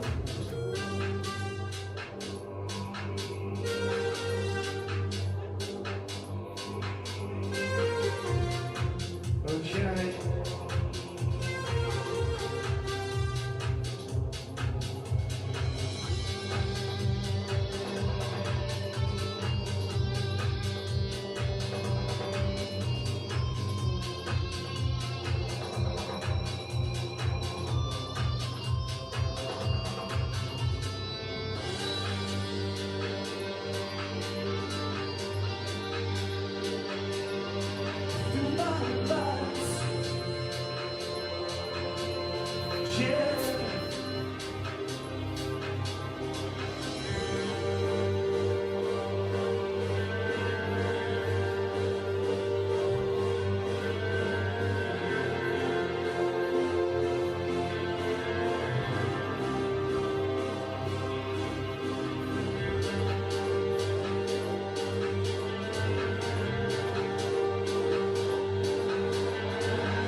And now, let's celebrate the rest of this night and dance the night away with Dat City Boys.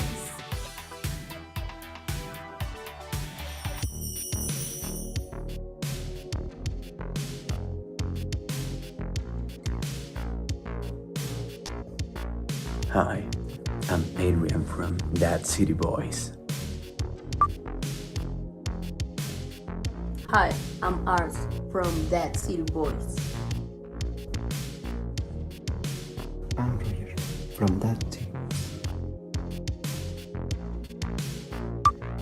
We want to thank Electric and Static Rose for inviting us in this show. We are very happy to be with you again, and we hope you enjoy our prom night show.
Thank you for watching our live session.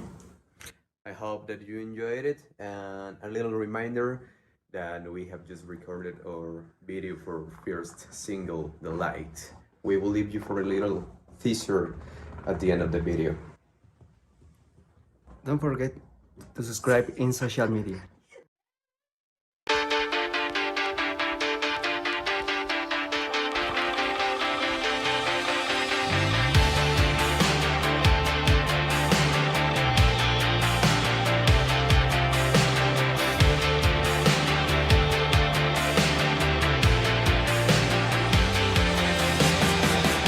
Tonight it's hard for me to say exactly how I feel.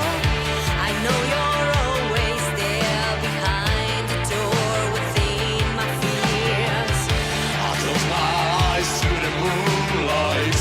This feeling's trying to hurt me again. Oh no, no, no. So I fall. It's hard to call the sweat behind my back.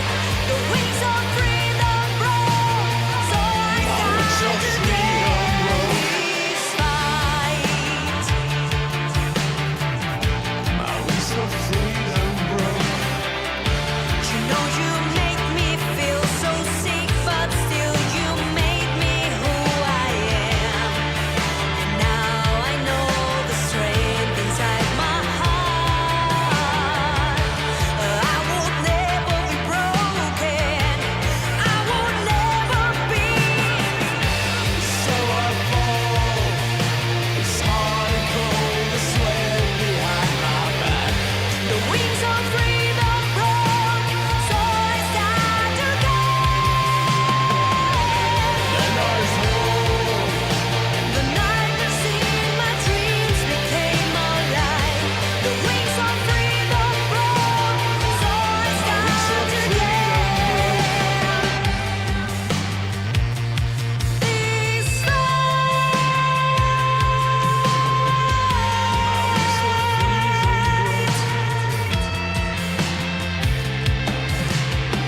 I want to free myself. I need to free myself. I want to free myself. I need to free myself.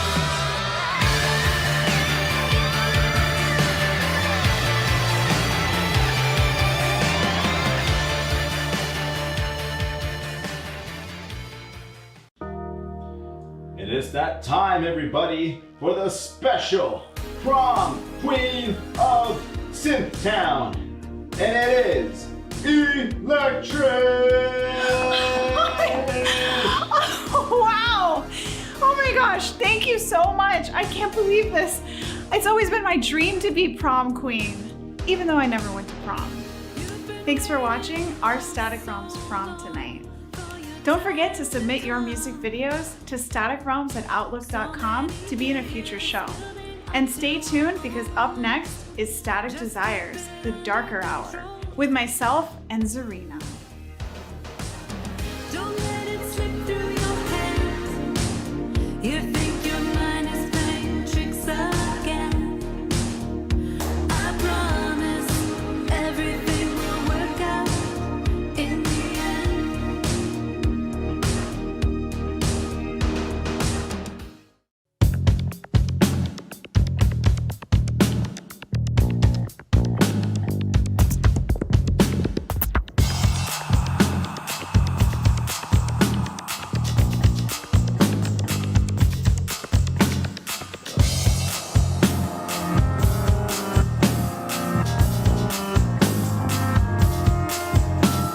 Hi there, this is Cameron family. I'm not available at the moment, but leave me a message and I'll call you back real soon.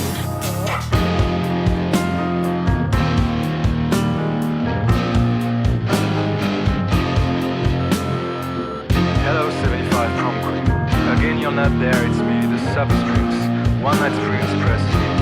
Listen, let me down if you can. No, let me free if you can. I don't mind, I'm already gone. I'm your past, so chase your future.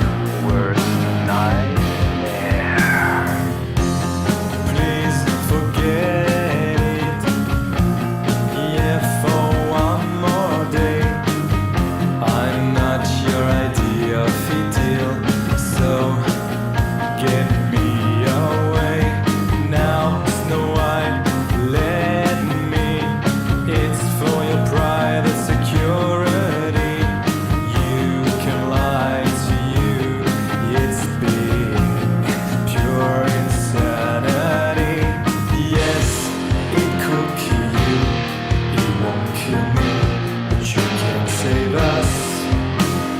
It's a perfect mistake, the long love bus that we can take. Yes, it could kill you, it won't kill me, but you can save us.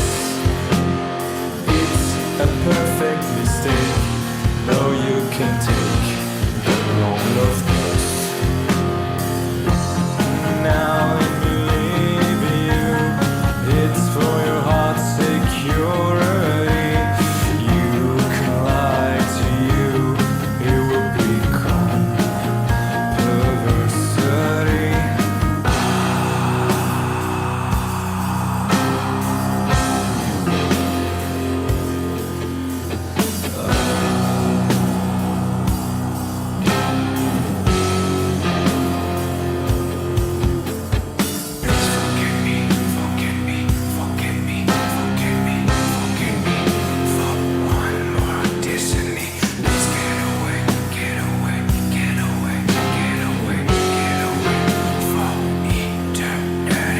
Yes, it could kill you, it won't kill me, but you can save us.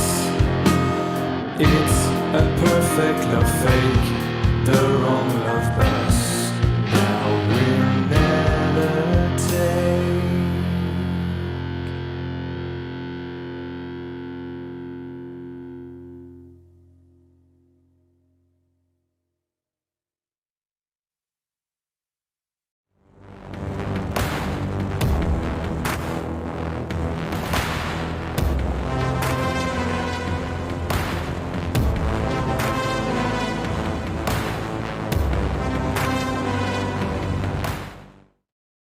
Hello, welcome to Static Desires, the darker hour, the more dangerous hour, I'd say. We are having a dark Gothic Prom episode, and not that I really remember if I actually went to prom. Yeah, I guess I did go to prom.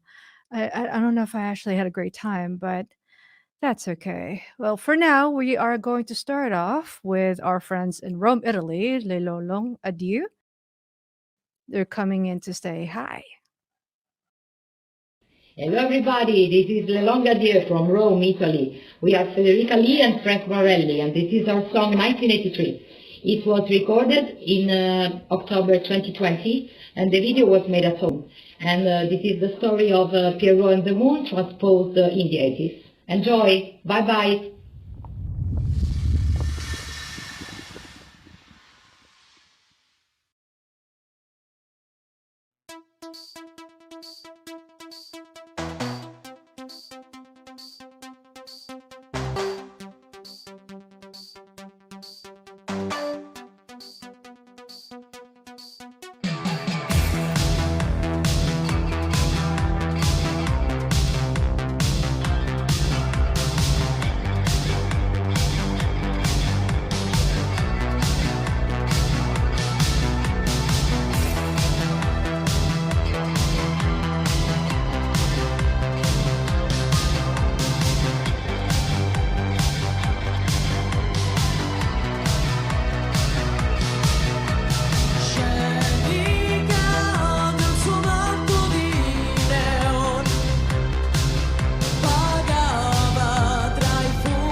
That was awesome.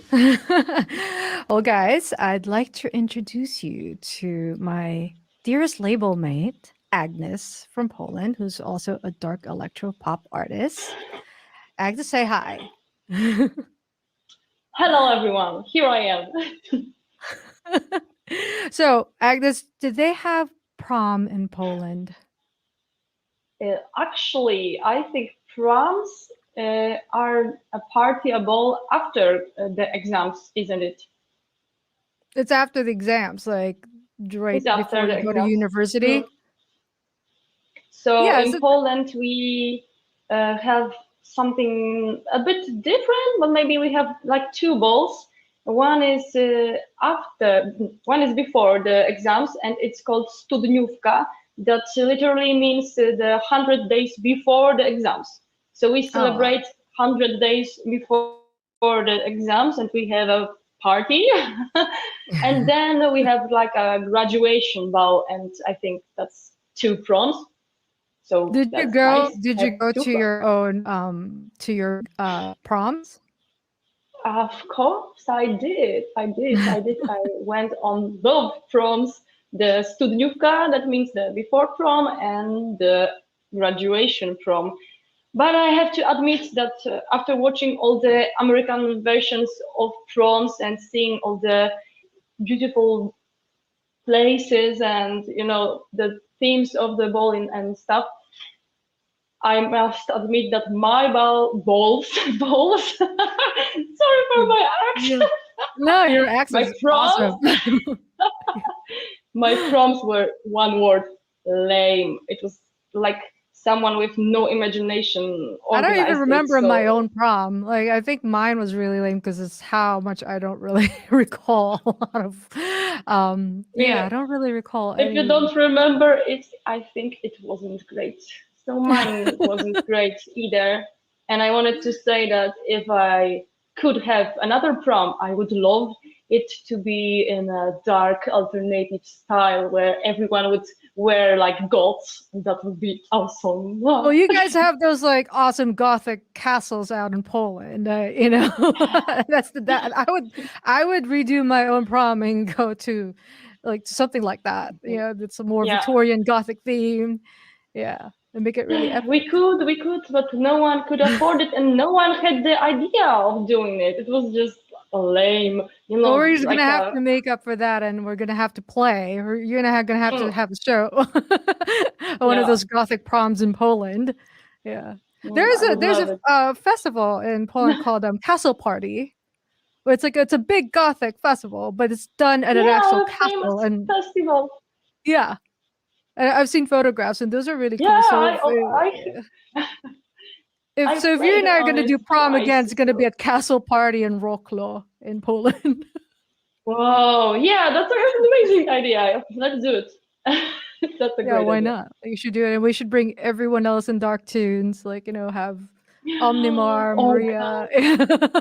all the doctrines Yeah, dance on the the Dark Tunes stage bands. Yeah, and like prom.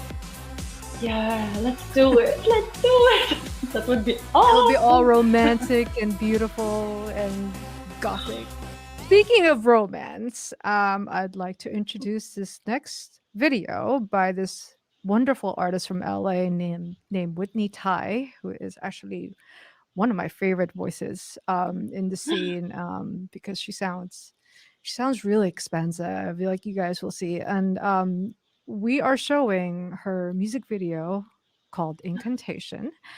It's a multi-award winning video and one of my personal favorites as well because it's very romantic. It's down out in a beach and it's all very epic-y. So yeah, Agnes, you might want to see this one. I want to see it now.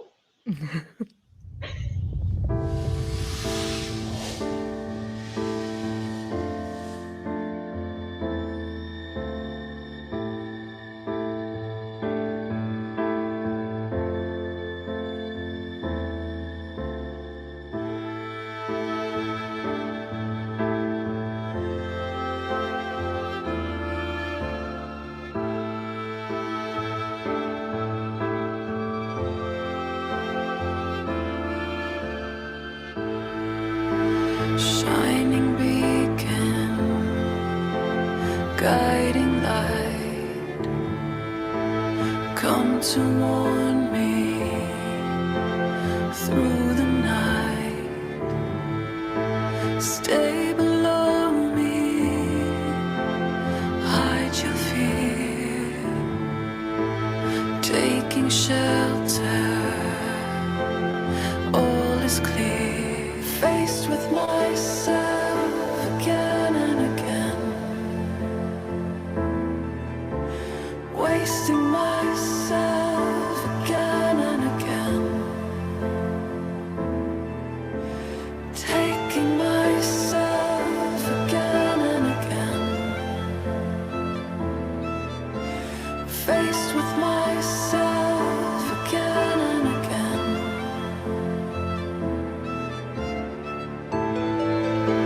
Shining beacon, speak to me. Save the mother, lost at sea. Faced with myself again and again, wasting myself again and again, taking myself again and again, faced with myself again and again.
Faced with myself again and again, wasting myself again and again, taking myself again and again, faced with myself again and again.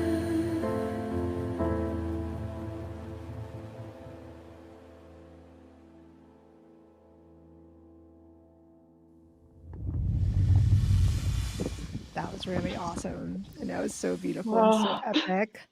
You have an epic music video too, called I Am Light, which is one of my favorite releases. You released it earlier this year. Or was it last year? It was last year, but then Dark We Tunes recorded released it it in 2019, last year. 2019. Last year. Um, and but before we get to I Am Light, let's talk about you. So, dark electropop artist. You were in bands before, and I know your history. You were in bands before. You've done all the festivals in Europe, and which is really really awesome. When did you start your solo career? Oh, okay. So, guys, that's a long story, but I will try to make it fast. Well, it's all about a girl and few men, and it was like me being manipulated. So all my band stories are like me being manipulated. So it's not nothing happy, nothing funny, but it was my past. And well, with the first band, we had some successes. We played on Mera Luna, where I could meet my biggest idol, Nightwish, and I was on the backstage with them, and I could say hi, and I could say them what I learned, especially for the occasion. I told them, Mina rakastan Nightwish. That means I love Nightwish in Finnish. I learned Finnish for this occasion. So that was amazing feeling, and we recorded one album. And well, it wasn't enough for me. I felt like I want to do my own music, so I started Red Storm, the other band, and I still worked with two guys from the previous band. So it wasn't like truly splitting with the band, but taking two person to another band, and it wasn't a good idea. But well, we did another album, and it was all my compositions. It was my lyrics, my vocals, everything. So that was a nice period of time to develop my own sound. And well, I still like the album. Yeah. But well, the atmosphere in the band was getting worse and worse, and finally it became toxic, and we couldn't like stand each other anymore. Well, yeah, it was time. I mean, since you're doing all the writing anyway and a lot of the composition, it was time for you just to go solo. And then, but you've gone into a dark electro genre, and also you've gone more pagan, like more cosmic, more mystical, more magical with your aesthetic and also with your sound. So tell us about like all of your inspiration with that. Well, I'm not sure if I can speak about such things here, because it's really, you will think I'm crazy or something. Because everything that's connected with Agnes, even the name, is so intuitive and so magical that I sometimes feel like I am a priestess of stairs. Well, Agnes So, means fire, right? Or something like that. It means fire. Yeah. And Agni is a Indian god of fire. Also, Igni is a incantation from Witcher that brings fire, like Igni. He did something like Igni. So that's also fire. We're very familiar. We love The Witcher. Yeah, me too. So, and Agnes is also just a name, Agnes. So I'm Agnieszka. It's in Polish Agnieszka. In Nordic, it's Agnis. So it's basically name Agnes, but name Agnes means pure. So I came on some combination that Agnes is also in Latin. Agnes means sharing. So it's like Agnes is to share pure fire. Sharing pure fire, and that's amazing. I love this idea. all the stars and planets align and basically led you to this new path with music. Yeah, and actually that's what's really great about your recent single I Am Light, because it goes from concepts of darkness going into light. Yeah, it's exactly my path. That's my path. Well, let's check out the video because it's such a stunning video. You and your husband did such a beautiful job on it. And again, one of my favorite releases. And I could not speak any more highly of this work of art. So let's check it out. Okay.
That was so brilliant. Woo! Like all the dance moves. Like I almost start doing that.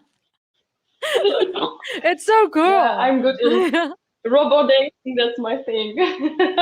Yeah, all the robot stuff. It doesn't even look like it's robot. It's like all very druidy, very kind of witchy, godly. I think. Yes, Yeah. Yeah, but it's awesome.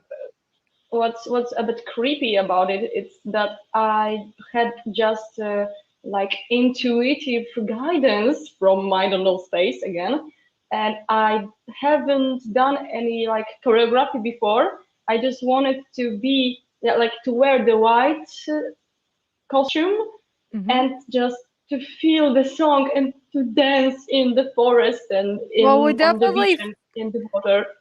we definitely felt your And- soul in that video for sure. And then was I really felt great. like the black the black version. It's like the dance of the black swan, the last dance of the dark side of myself. Yeah. So it's like I don't want to die, but I want to shine, but I don't like to shine, but I want to shine. So it's like the dance You of have to shine. Samara from Ring. I love, cannot shine, I want to die. I love the contrast of what you've done, like, with the dark to light and how you, like, your dancing is just, whoa, it's totally mind blowing, and the track is so beautiful. Yeah. I was a bit afraid of the reaction because I knew that it's like pure life dancing, pure life doing whatever I feel now. So I wasn't sure if it's gonna be good enough. Oh, it's gonna be. It's But- amazing. I mean, my mind was blown when I first saw that. And it's really inspiring to see you do it. That's So you amazing. have another single. So is it a continuation of the same concept where you talk about lightness and darkness and all that cosmic mysticism? That's exactly what you said. Oh, okay. Okay. So the story is I started like the Agni stuff, like my solo project, with intuitive feeling that it's time for me to find the light and to stop being so much in the dark side of the force. And because with the previous band, it was very demonic and diabolical, and it was everything.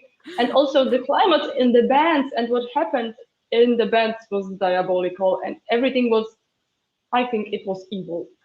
Oh, I feel like that. nothing is So, entirely yeah. evil. It wasn't entirely evil, but I felt like it's finally time to feel the light, and it happened almost at the same time the COVID pandemic started, so it's strange. And when it was last year in March, and then I started transforming myself. And in March, I started the path. I joined like what's the name like a group of witches. Let's call it witches. Oh, like, but it's is it like a coven? Is like that- a coven. Yeah, that's the word. So I joined Wow, like really? a coven. That's cool. Yeah, but but it's more like they are more like Wiccan witches, but I don't feel it like Wicca. I feel like if I believe in something, it's space and cosmos and nature. So my hashtag, my one of favorite hashtags, cosmic witch or new age witch, is what I believe like New the age witch. most. That's like new age witch. I'm all for So that. I started, I love all that stuff. Yeah, I think you also are new age witch. So think so I started too. my path in developing the bright side and following the age of light and stuff. And I really transformed. I started meditating and yoga and everything, walking in forest more than usual. And then I felt, the inspiration to make the video clip of I Am the Light. And after that, I got the contract. So that was just like epic. With dark tunes. Yeah, it was so Yeah. epic. It was like I was sure that it had to be something magical because I did one video clip of my own and I got the contract. And with the bands, we were working for 10 years to get a contract. And it was Yeah. just one song for me to do it. So it was like, Yeah. Well, it's a magical song. Raph is like a he's like an It was angel. like, Like I mean, I moved to Spain, and you're, next thing you know, as soon as I moved to Spain, I got a contract from. yeah, I know it's crazy. So whoa. what's the name of your next single? And Yeah, also, about that. will you have a music video along with it? Yes. So it's also a fascinating story. Let's begin. So the video is called Light and Fire because when I developed Because you're myself and light and fire. I'm light and fire. Yeah, I'm not only the light.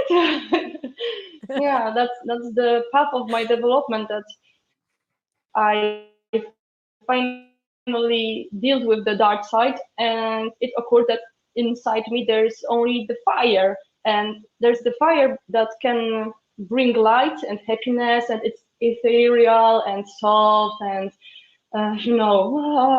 something like that. But there's I also love it. fire that burns and that rage that bursts, and Right. Like that's destructive. it's the like the powerful, yeah, that's the powerful warrior part of me. So I am like the ethereal witch of light and demonic fire beast at once. So, and I'm finally okay with this. That is And awesome. yeah, I can feel I finally can control all of it. I can give the light, but not too much. I know whom to give the light, and I can show the fire if it's necessary. So the song is about it, and I think it's the. By the way, I think, but I'm not sure 100%, but I'm going to call the album Light and Fire because it's all about Agnes, and I would like the first album of Agnes be all about Agnes and what I'm going to talk about in my music. When are you expecting to release the record? I think I will finish it like this month or next month, like 2 months, I guess. And then I have to speak to our CEO, and he will decide. I think. We'll decide when. Yeah. Yeah, I will. I hope I could release it this year. That would be awesome. Well, speaking of epic music videos, beautiful scenic water. It seems like the last couple of videos that we just saw, they all have these water themes, and I kind of did a water theme video recently with my best friend, Future Enemies, who's one of my favorite collaborators. He and I've been friends forever for last 20 years, and we've been doing music or trying to do music, and this is the first time we actually finally got to do music like as a full collaborative effort. And we also shot it during the quarantine lockdown when it we were all restricted, so we kind of had to be creative with how we go about this particular video. So I shot mine in the bathroom. Yeah, I shot mine in the bathroom, my bathtub for the most part. and and he shot house plants. and I already love it. Yeah, and houseplants and weird household household stuff, goods. I don't even know what to call them, but check it out because it actually turned out pretty awesome. Let's go check it out. It's this is Left Unsaid by Future Enemies and me, Zarina.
words unsaid. Shall I wait? Shall I wait for words that are left unsaid? Shall I wait? Shall I wait?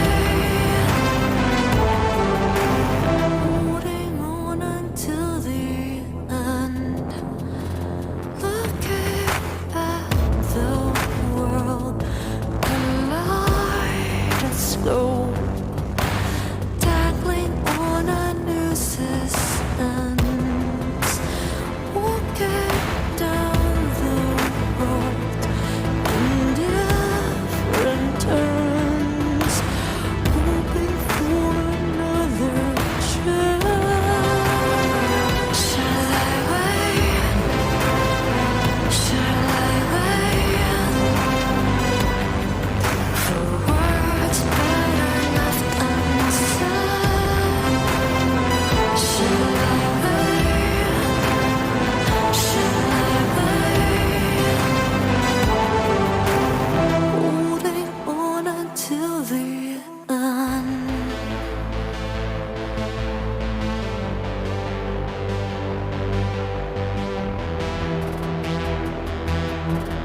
Holding on until the end.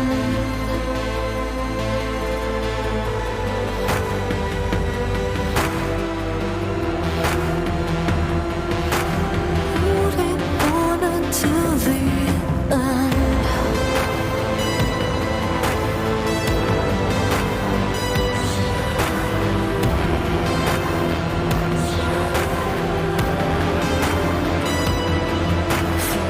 Words that are left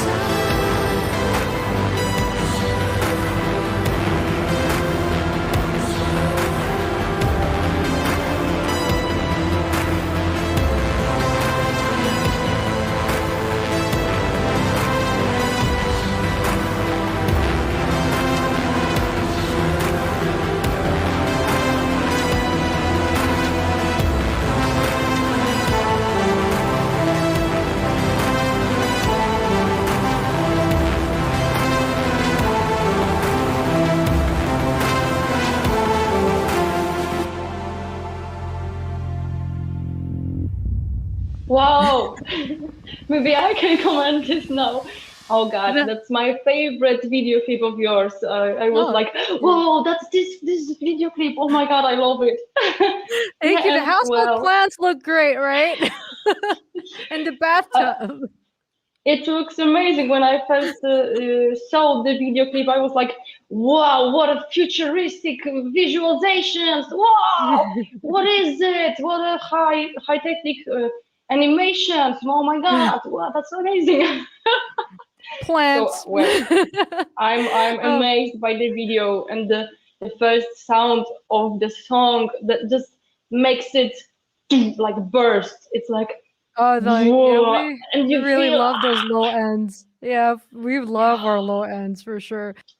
I'm interested in your collaboration. So can you tell me about this friendship? You said it was it's 20 years 20 friendship, years, yeah. So and finally you could do it. Was it because of the lockdown and you just have nothing else to do, or how did I, it happen that you we've finally make been it?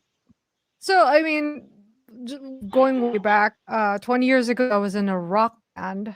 Like you, I was in a rock band. I was in a progressive rock band, and we were very active.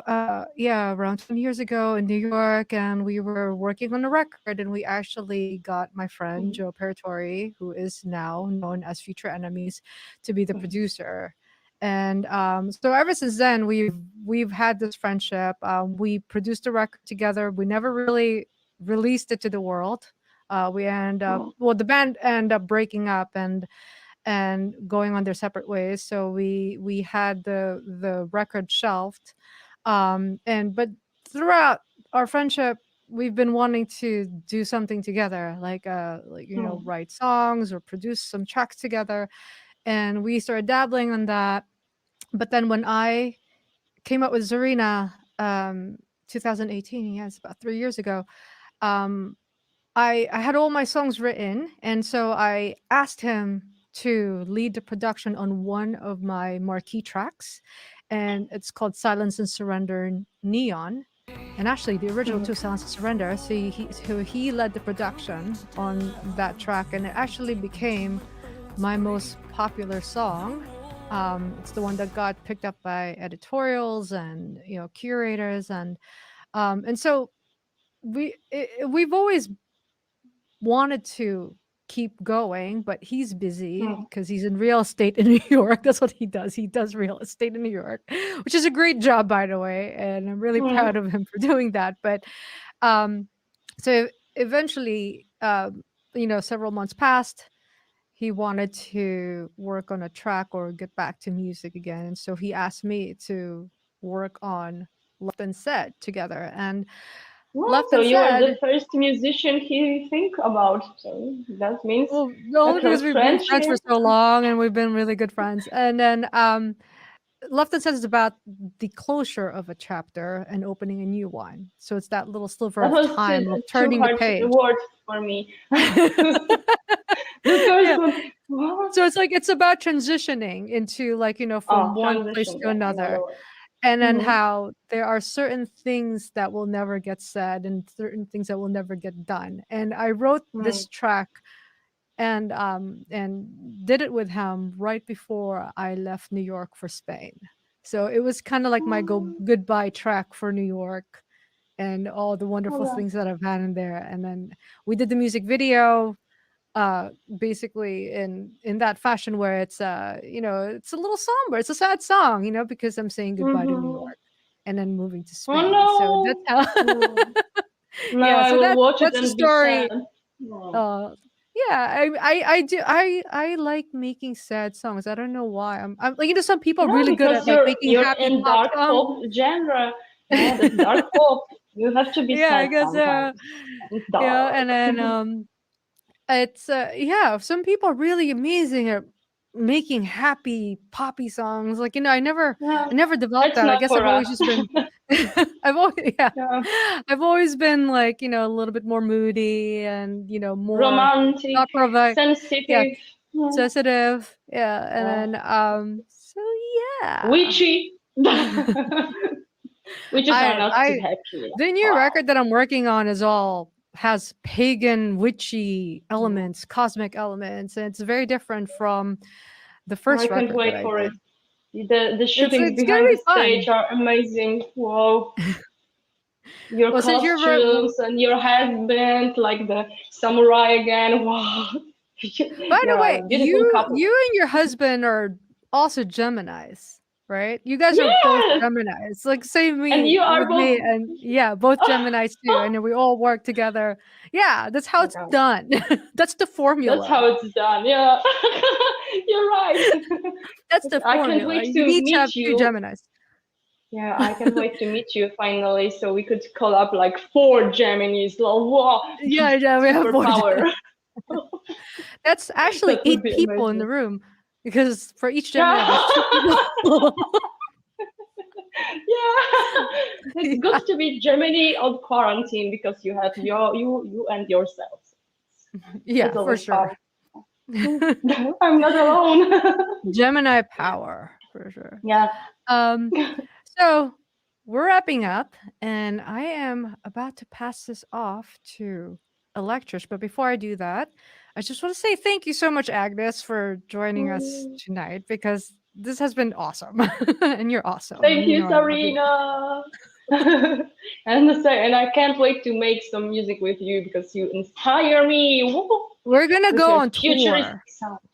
Yes, let's do it. We're gonna go on tour. We're gonna drag Maria from Omnimar, Jen from Dust in Mind, Lucy from Toll. Yeah, we're gonna drag the whole crew, and we're just gonna like invade Europe. Yeah, and we will do the Gothic Prom at Castle Party in Poland. Yeah, and we're gonna wrap it up with a Gothic Prom at Castle Party in Rock Club, Holland. Yeah.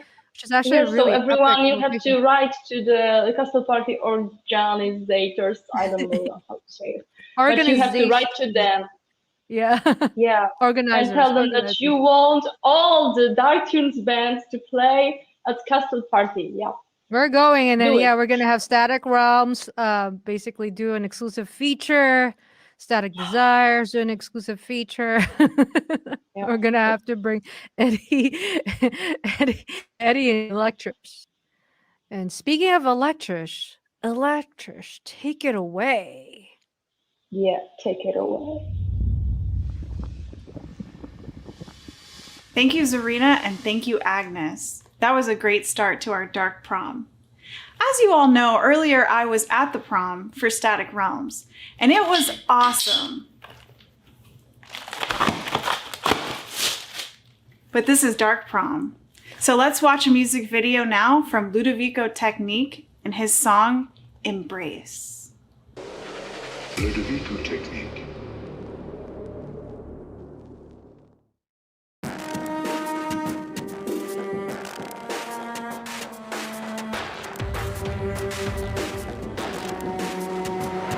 I found you staring at me. I knew right away where I wanted to be. Inside you, it's where I belong. Open yourself until we are one. My hands locked around you in a loving embrace until the end of our days. My hands locked around you in a loving embrace until the end of our days.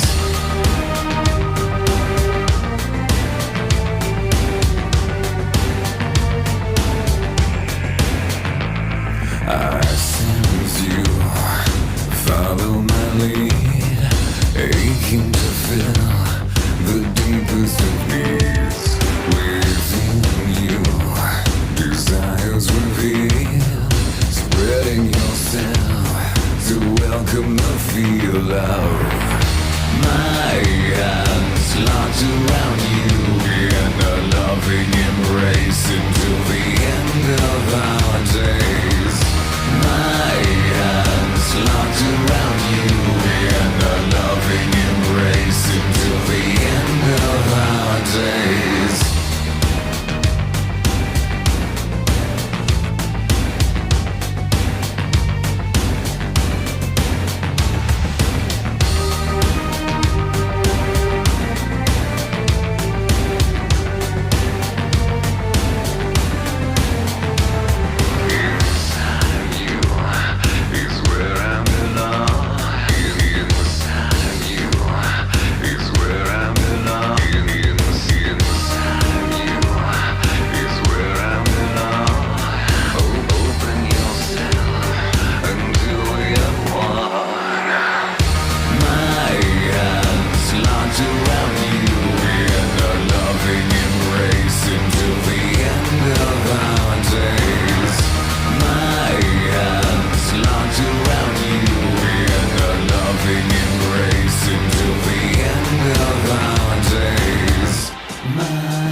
All right, so that was Ludovico Technique and his music video for Embrace.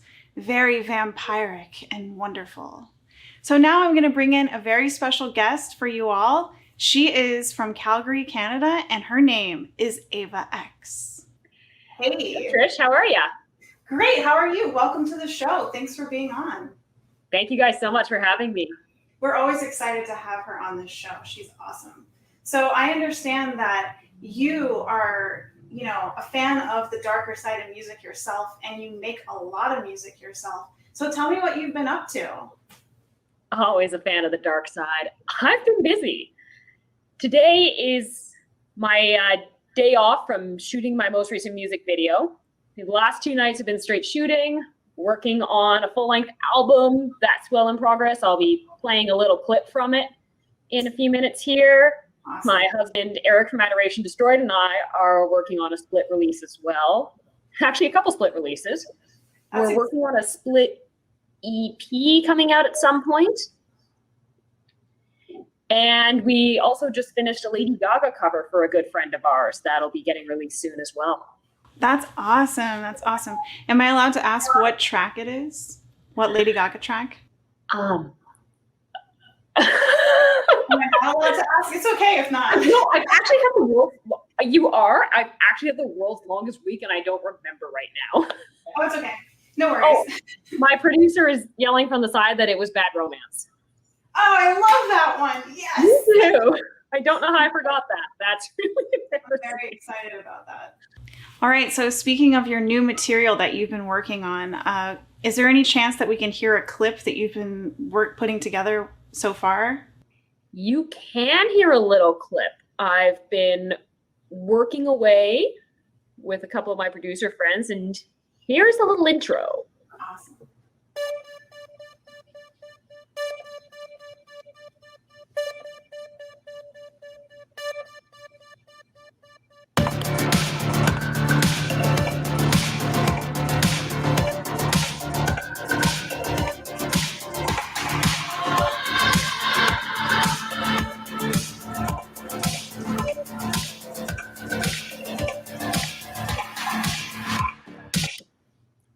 That is so awesome. I'm so excited. I have to make myself stop it. I'm very excited about this album. It's really coming together so well. And is this your first time collaborating with your husband, aka Adoration Destroyed? So we've collaborated obviously on music videos before. He did both my Subsume and Black Blood music videos with me. But the split is our first time collaborating musically, as well as this cover. He was actually supposed to sing this cover, but he went back to the guy doing it and said, you know, I know someone who would be brilliant at singing Lady Gaga. So that was actually how I got that gig. Amazing. And yeah, we finished up the original track for this split last summer, actually. And we're going to put a couple covers on with it as well. One that's really significant to him and one that's really going to be a lot of fun for me. I mean, they're both going to be fun for us, but we each kind of picked a favorite. Well, thank you for letting us hear a little sample from your new material. It's so, so good. I'm so excited. I can't wait to get this out there. It's so good. You're a hardworking girl, and I really respect that about you. Thank you so much. You guys are doing all the hard work here. Static Realms have grown so much from when I first showed up here from my basement. Yeah, we usually have like 5 things going on. If we don't have 5 things going on, then we're being lazy, I think. So yeah. Anyway, I would love to show you some music videos before showing your music video. And so the first one that we're going to show is by I Steel, a band that's also from Canada, and their music video for I Can't Be There.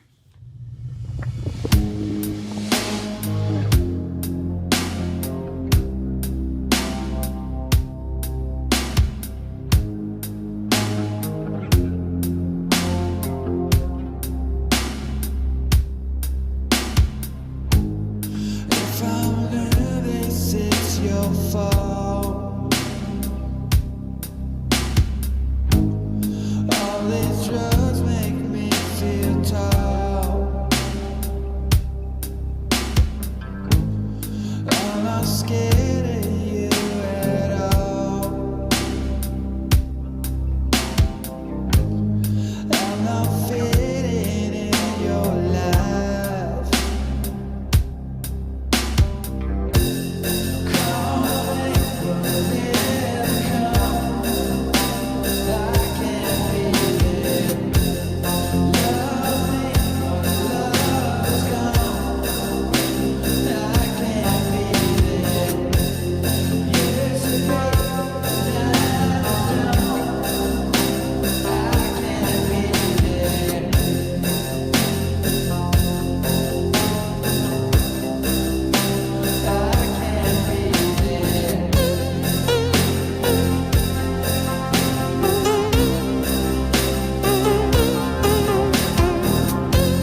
Okay, so that was I Can't Be There by Ice Steel. What did you think of that?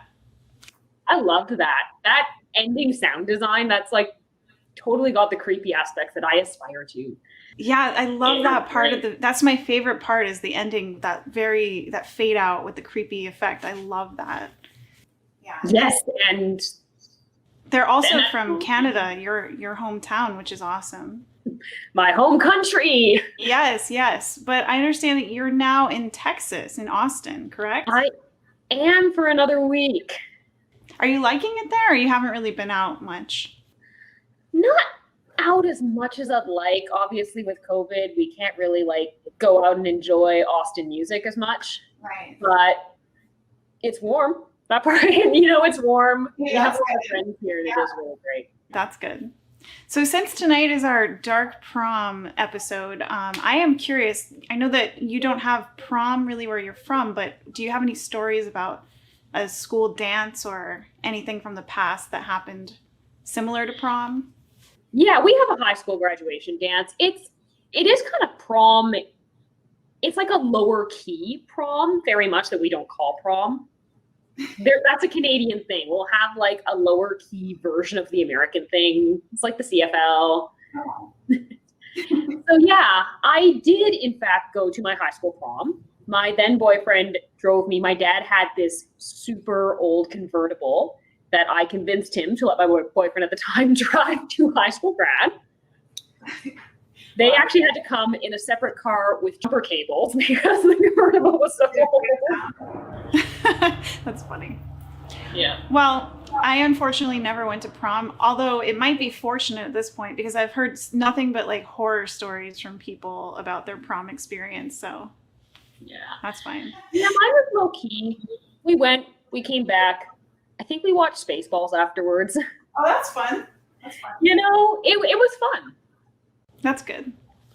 So yeah, our next music video that we're going to be showing is also a band that's from Canada, and I know that you're familiar with Actors. Yes, I love Actors. Yeah, they're great. They're a great band. They have so many amazing music videos. They're like cranking them out right now. So the one that we're going to be showing is actually the most recent, and it's a song called Like Suicide, which will be on their new album. And I absolutely love this music video. I don't know if you've seen it yet, but it's a really good one. So sorry, Actors, I love y'all, but I haven't seen it yet. That's okay. We're going to show you right now. Perfect. All right, so here is the music video for Actors Like Suicide.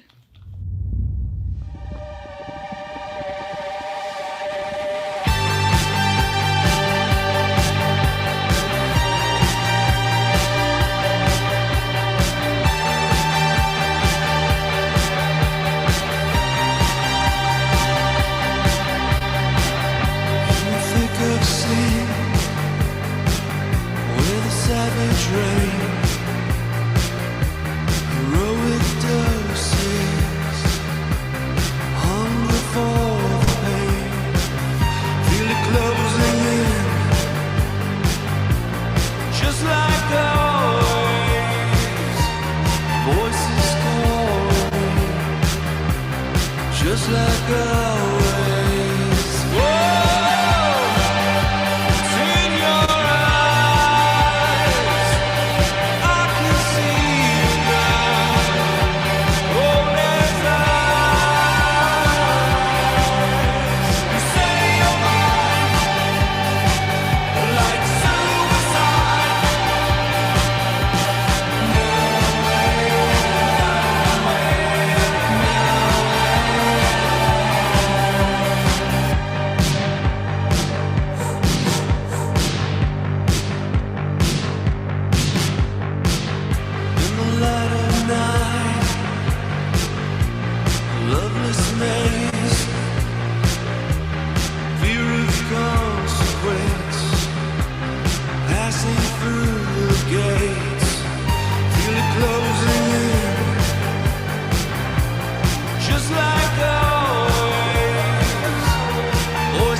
Okay, so that was Actors Like Suicide. Great video. I love that. That was so good.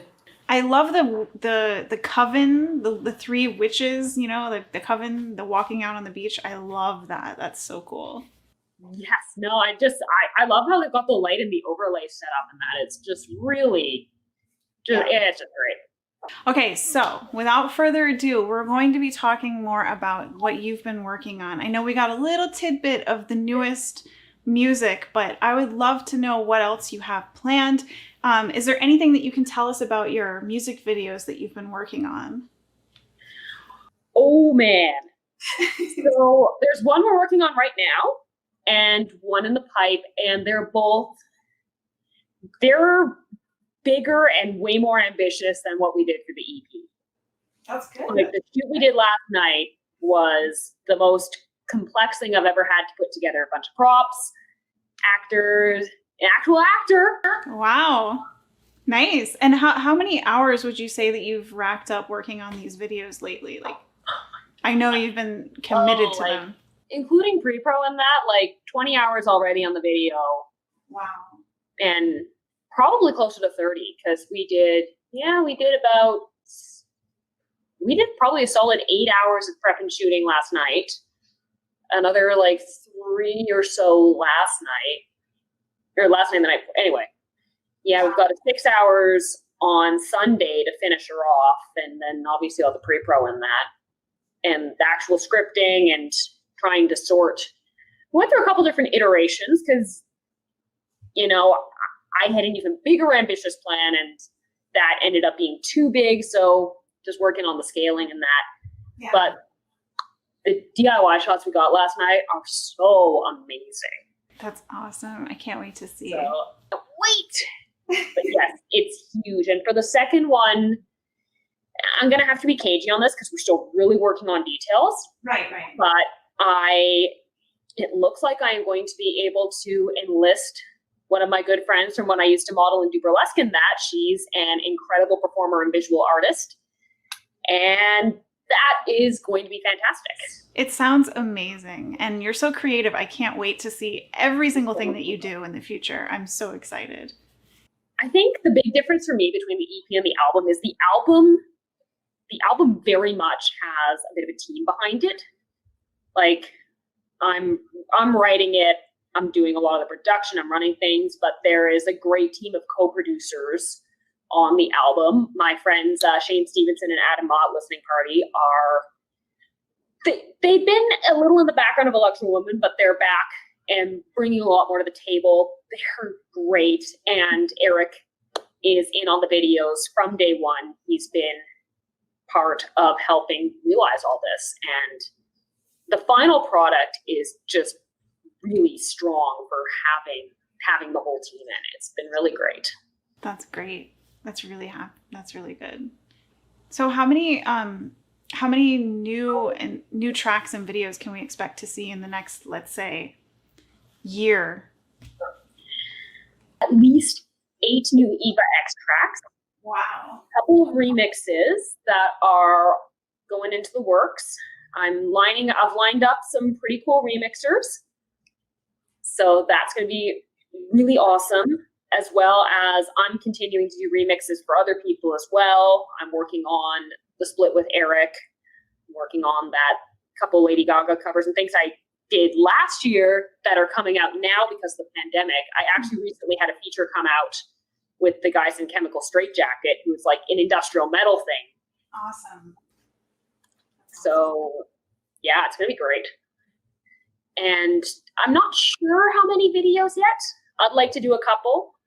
I've recently inherited a video camera, so I can now really DIY things for lyric videos and that. So.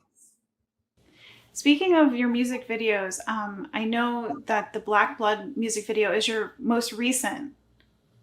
And can you tell me a little bit about the making of that one? So that one was made, I was invited a couple months ago to host a New Year's Eve stream, and they called me and basically said, hey, we've got a slot for one more video, but it has to be a premiere.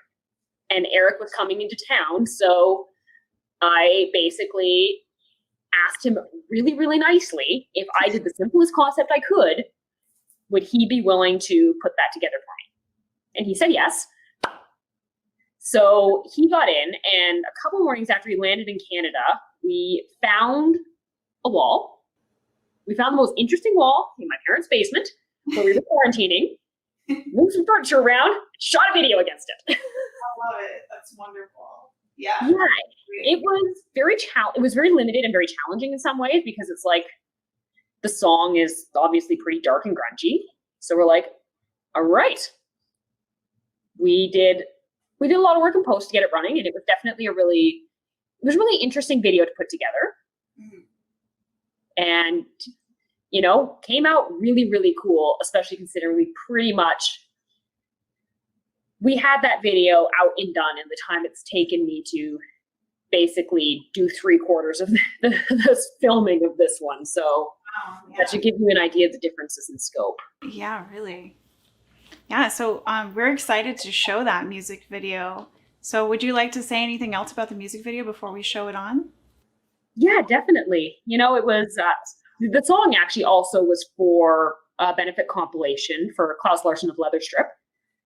When I was approached to contribute to that, I decided to basically take the first song I'd done and produced all by myself, Black Blood, take everything I learned, and basically rework the song almost from the ground up. I think the only thing in there that's still original is the bass and the vocals, and I re-engineered the vocals.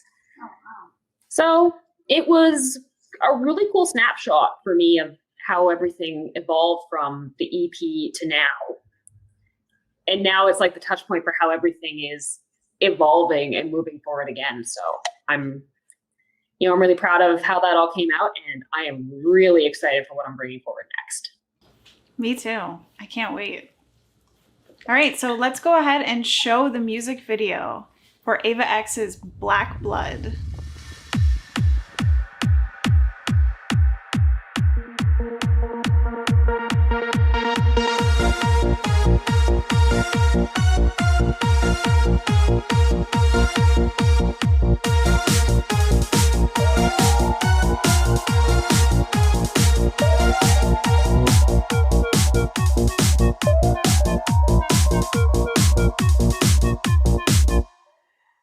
I see you in my dreams, the ones that wake me with the scream, a cold sweat on my neck, and now you're here in the flash,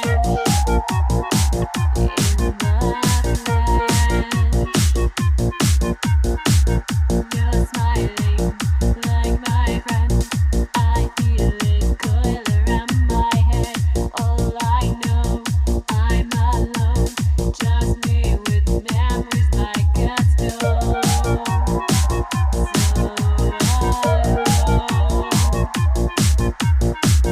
I won't forget how you lighten my face. So beautiful, was it that I erased? I wear my damage with pride, and knowledge keeps me alive. Love will remind me what's true, the skies will remind me of you. The shit you can't forget, the shit you can't erase, the shit you can't replace. I don't want love, I want revenge. I want you gone and your memory dead. Don't wanna talk, I want the haunting to end. I want my blood back from staining your bed.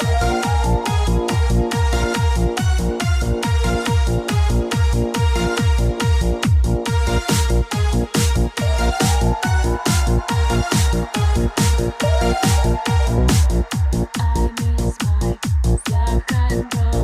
Don't know what's waiting to grab hold. My lights I'm fine going blind until you justify these lies.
Hey everybody, welcome back to Static Desires. I'm Electric and I am excited to have a very special guest with me. She's been on a previous episode.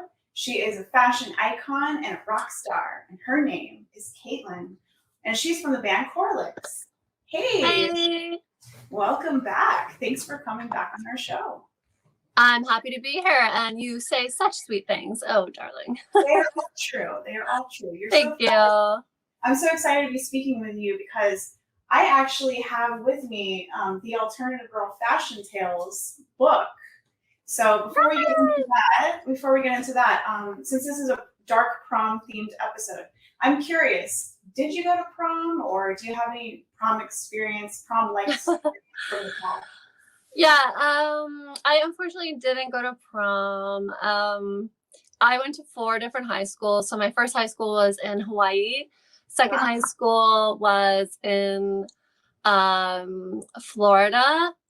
And third high school was half in one part of Orange County, and then the other half where I graduated was in Laguna Hills, which is also another part of Orange County. So it was just like, at that point, I didn't care I just wanted to graduate, like, showing up to school with like 10 different hair colors, and like it was really hard to fit in, and I'm sure you can imagine it's hard for anyone to start a new school, but like doing that like 4 times in a row, it was just like, yeah, I prom came and I was just like, no, I didn't even know any of the people really. I was just like, yeah, so I unfortunately did it. Although I did go to one school dance. I think it was in Hawaii. So it was like my first freshman year. Like we had some sort of dance, and I don't know. I just vaguely remember like the girls on one side and the boys on one side. Yeah. Well, just awkwardly sitting there like. I never went to my prom. Proms are overrated. And you know what? Why not dress up every day, right? Yeah, I mean, I would have loved to have gone. I was actually like, I was totally jealous. Like I, saw all the girls getting dressed up and like getting the limos, and like, I definitely wanted to, but I just was like, oh, I don't know any of these people, and this is just weird. So, you went to one dance. That's good. Yeah. And then basically I spent my entire 20s clubbing, so I made up for it. Definitely made up for it, yeah. I love your tiara that you have on, by the way. Yeah, I decided for my tiara for you guys. A tiara and a spiked collar. I love it. It's a little bit of Beauty and the Beast. Love that. So speaking of beauty and fashion, let's talk about this book. Yay, I have to do. I love this. First of all, the art is amazing, and I love the poetry. You wrote the poetry in this book. Yeah. It's inspired by the fashions that you have donned, which are always awesome. You're welcome. My personal favorites are the Keytar Rockstar. Yes! That's my favorite. And then, of course, the beautiful Queen from Mars. Yeah. The beautiful red dress from your Reptile video, which is amazing. So how did that come to be? It was just totally like the illustrator, who is a friend. He just was like, I love your style. Like and he did like a fan drawing, like some fan art, and I just absolutely loved it. I posted it on my Instagram, and he just approached me. He was like, "We should do a whole book." And I'm like, yeah, that would be cool. Like, what are you thinking? And then he's just like, I don't know. What about like paper dolls? Yeah. And so obviously, if you go to the back of the book, you can like cut out the dolls, and you make like these little, I don't know, paper dolls. I mean, it's very old school. Like, I was like, paper dolls. Do kids play with paper dolls? I don't know. But I think it's good. Yeah, paper dolls are actually still pretty popular in books. So I think it's awesome to have really cool styles on paper dolls. Yeah, and we just thought, and I thought, and then all of a sudden when he brought that up, I was like, ding, ding, ding. Wow, I actually don't know any kids' books about any sort of alternative fashion, like at all. Yeah. And I just think like, you know, bringing that topic to kids nowadays, like alternative fashion mainstream as hell. Like you can find spikes on any designer clothes, like, you know, it's very integrated now into mainstream fashion. So I just thought it would be a good, you know, maybe there is a book about alternative fashion for kids. I don't know of it. I kind of did like a little other than this. Yeah. I love this. By the way, we have a little surprise for you. I want to show you something, if that's okay. Yeah. Okay, here we go.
Surprise! So oh my I have God. a little Caitlin.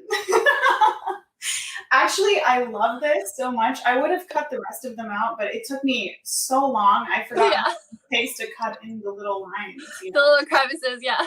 It's so great. And yeah, first thing, I think it's great for, you know, the younger generation. Because, you know, it's hard to fit in when you're young and you're, you know, around all these other types of people. And I think that it's very inspiring to have this. I don't know, I don't have any kids, but if I mean, neither. I mean, if I know people that have kids, yeah. Yeah, I hope it gets out. Oh my God, I love that video so much. You have to send it to me. I will absolutely. I will post that on every single thing I have. That is so cute. We chose clips from your porcelain skin video because I just love the headpiece that you're wearing and everything. It's just amazing. I love that. Ah, thank you. There it is, actually, right here on my leg. I love that. Yeah. Yeah, I love to display all my fabulous creations, and oh my God, that video was so cute. Thank you so much for doing it. Yeah, no problem. It's our pleasure. Yeah, it's just a really cute idea, like, you know, paper dolls, and then I was like, okay, and then I'll like write little quirky poems about it. You know, one of my favorite poetry books when I was a kid was Shel Silverstein, Where the Sidewalk Ends. Yes, and I just kind of, you know, I kind of pulled from that, and you know, I'm writing songs all the time, so poetry's pretty easy for me. And yeah, it was a very cute idea, very cute concept. Thank you so much. So I understand, speaking of, you know, music, I think that you recently watched the Korn live show, didn't you? Yeah. Oh my God, I told everyone, guys, like, we got a ticket for the Korn live stream, like, come over. And so we just made like a little night of it, you know. Yeah. Kind of like what you do when you're going to a real concert, you know. Absolutely. Yeah, totally. And we were totally blown away. We actually hooked the live stream up to our studio monitors. Oh, so we had like a really nice sound system. Yeah, that's perfect. I was a huge Korn fan in my earlier like middle school and early high school. It was like the best, you know. Korn was such a cool band, and I'm sure that watching them live is just as cool as it used to be. So. Yeah, I mean, I just feel like, first of all, the quality of the live stream is amazing, and the stage setup was like incredible. It was on a huge skyscraper, yeah, in downtown LA. But also, I was just like watching them, and I'm like, wow, they're so effortlessly cool still after 30 years almost. Yeah. It's just like unbelievable what other bands could perform, you know, that's been around for so long, especially in the genre of like nu metal. You know, it's like they transcend that, though. They transcend nu metal. They're just such amazing musicians, and like I highly recommend anyone who hasn't watched the live stream, like you have to check it out. It's just so worth it. And check it out. Yeah, I'm a big Korn fan from obviously high school. Like that's where actually probably middle school is like when they first like came out with Blind. That caught me right there. Yeah. That's actually what kind of got me into metal in the first place. Yeah, and their sound is so, if they have like that signature bass line and everything, it just gets you in the zone. It's so good. Yeah, and nobody sounds like that. Have you ever met any of the members of the band or anything like that? Yeah. So I have a funny story about that. I'll keep it short. But basically, it was my very good friend was there, or it still is their manager, Peter Katzis, and he just called me up. He's like, "Yeah, I'm in Vegas. Korn's gonna play. Do you guys want to come and like hang out?" So we're like in LA at the time, so we're like, "Yeah, we'll be there." So we drive to Vegas, you know, and we're pumped up. It's just me and my girlfriend, and we get there and we watch the show kind of from like the side stage, and it was great. I have actually seen them a few times in concert, so it was awesome. And then we all went to the Hard Rock Hotel afterwards, nice. And then it kind of just dwindled down to like me and my girlfriend, Monkey, like the owner of the Hard Rock Hotel was there, and then we were like at the top of the suite in like this huge hot tub, like overlooking the strip, and you know, it was definitely a really good time. Sounds like a fun night in Vegas to me. Yeah, and it was just it was like one of those crazy nights, and we basically like partied until 3 a.m, and then drove back to LA like after all of that. And I was just like, I was like basically the only sober one, so I was like driving, everyone was like passed out, and I was just like, oh, this sucks. But it was like one of those 24-hour just like crazy adventure, right? Yeah, crazy experiences, like hanging out with Korn, like yeah. Hey, that's fun. That's yeah. Great. Yeah, so I love the fact that your fashion sense is so avant-garde. I remember watching a lot of runway shows for a very high fashion, and they were always wearing such interesting pieces, very avant-garde, darker kind of styles. So for you to kind of like show that in all of your videos and in this book, I think that's so awesome. Oh, thank you. I'm always excited to see your looks. Yeah, I don't like to like just be goth, like I'm inspired by Coco Chanel, like I have so many fashion inspirations, and like I love to blend things together. Like I'm never gonna, like I never call myself goth because I'm not just that. Like I think like when you're goth, you're very like trad goth, traditional goth. Goth has like a lot of different. Hey, you know what? Maybe I'll write a kid's book about it. But basically, yeah, I like to blend a lot of different things. So I mean, the fact that I mix pink with black all the time, and like I just I pull from so many different places. So I don't know what I am, but I just try to be creative, keep it creative. Yeah, it's great. Yeah, so we are going to be showing one of your live shows after this conversation. So can you tell me a little bit about the performance?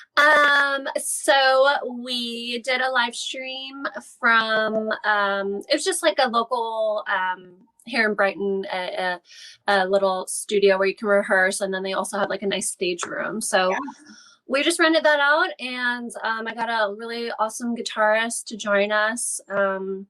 He's like a little guitar celebrity here in Brighton, and so it's super honored to have him, Ben Langford Biss. And then we just rehearsed 3 times before the live stream, so it was kind of like, all right, we better get this. And it was right before like our second COVID lockdown here, so it was like kind of crunch time. We kind of felt like this might be the only thing we do all year, so let's like make it good. I didn't want it to just be, oh, here I am in my living room with like my phone live streaming. Like I wanted to actually like make it good, make it semi-professional as possible. And then and I one day when the world returns to some sort of situation where we can go to live shows more easily, I would love to see your band perform because you're so talented. I mean, I absolutely, we're definitely coming to the States. We'll like hit, I think probably not this year, but 2022, it's like. And the other thing too is I have a new album basically almost finished. Like it is finished, it's tracked and everything's just getting mixed. So, but I'm almost like, I don't know if I want to release another album without being able to tour to support it. Because I'm really happy with our last release, but we didn't play any shows to support the album. Like all we have is our live stream. So I don't know what to do. I do want to release some singles this year. I will. But as far as like the album coming out, probably next year. Yeah.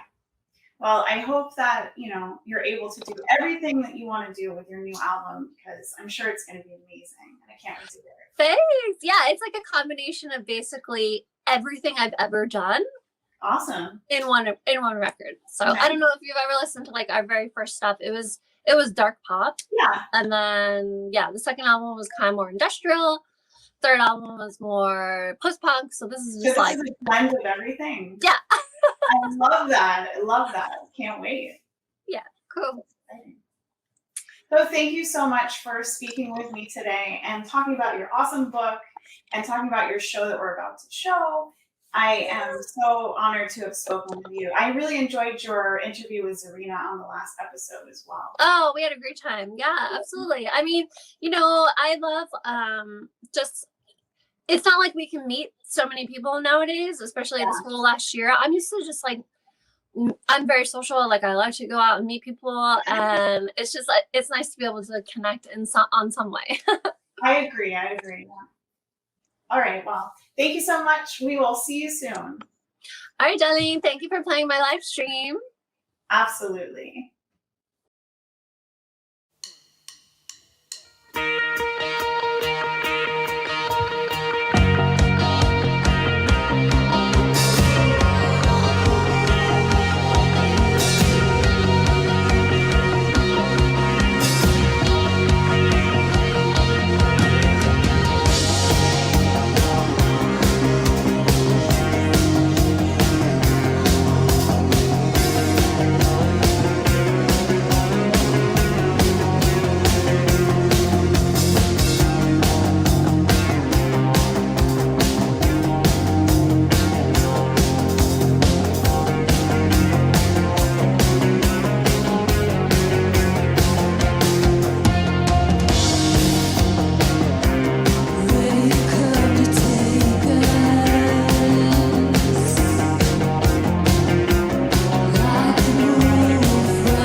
rise of the white wolf.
Check us out, everyone. Thanks for donating.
Thank you so much to Zarina, and thank you to all the artists that have been on tonight's episode of Static Desires, The Darker Hour.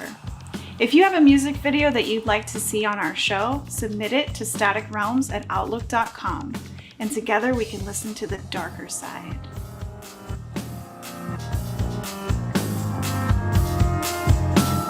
Hi there, Princess Kimber family. I'm not available at the moment, but leave me a message and I'll call you back real soon.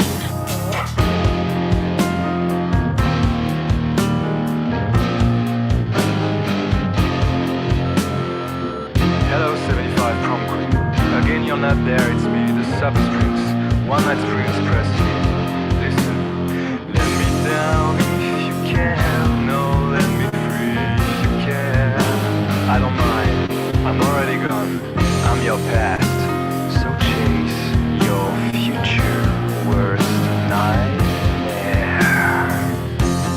Please forget it. Yeah, for one more day. I'm not your idea of ideal, so get me away. Now, Snow White, let me. It's for your private security. You can lie to you. It's being pure insanity. Yes, it could kill you. It won't kill me.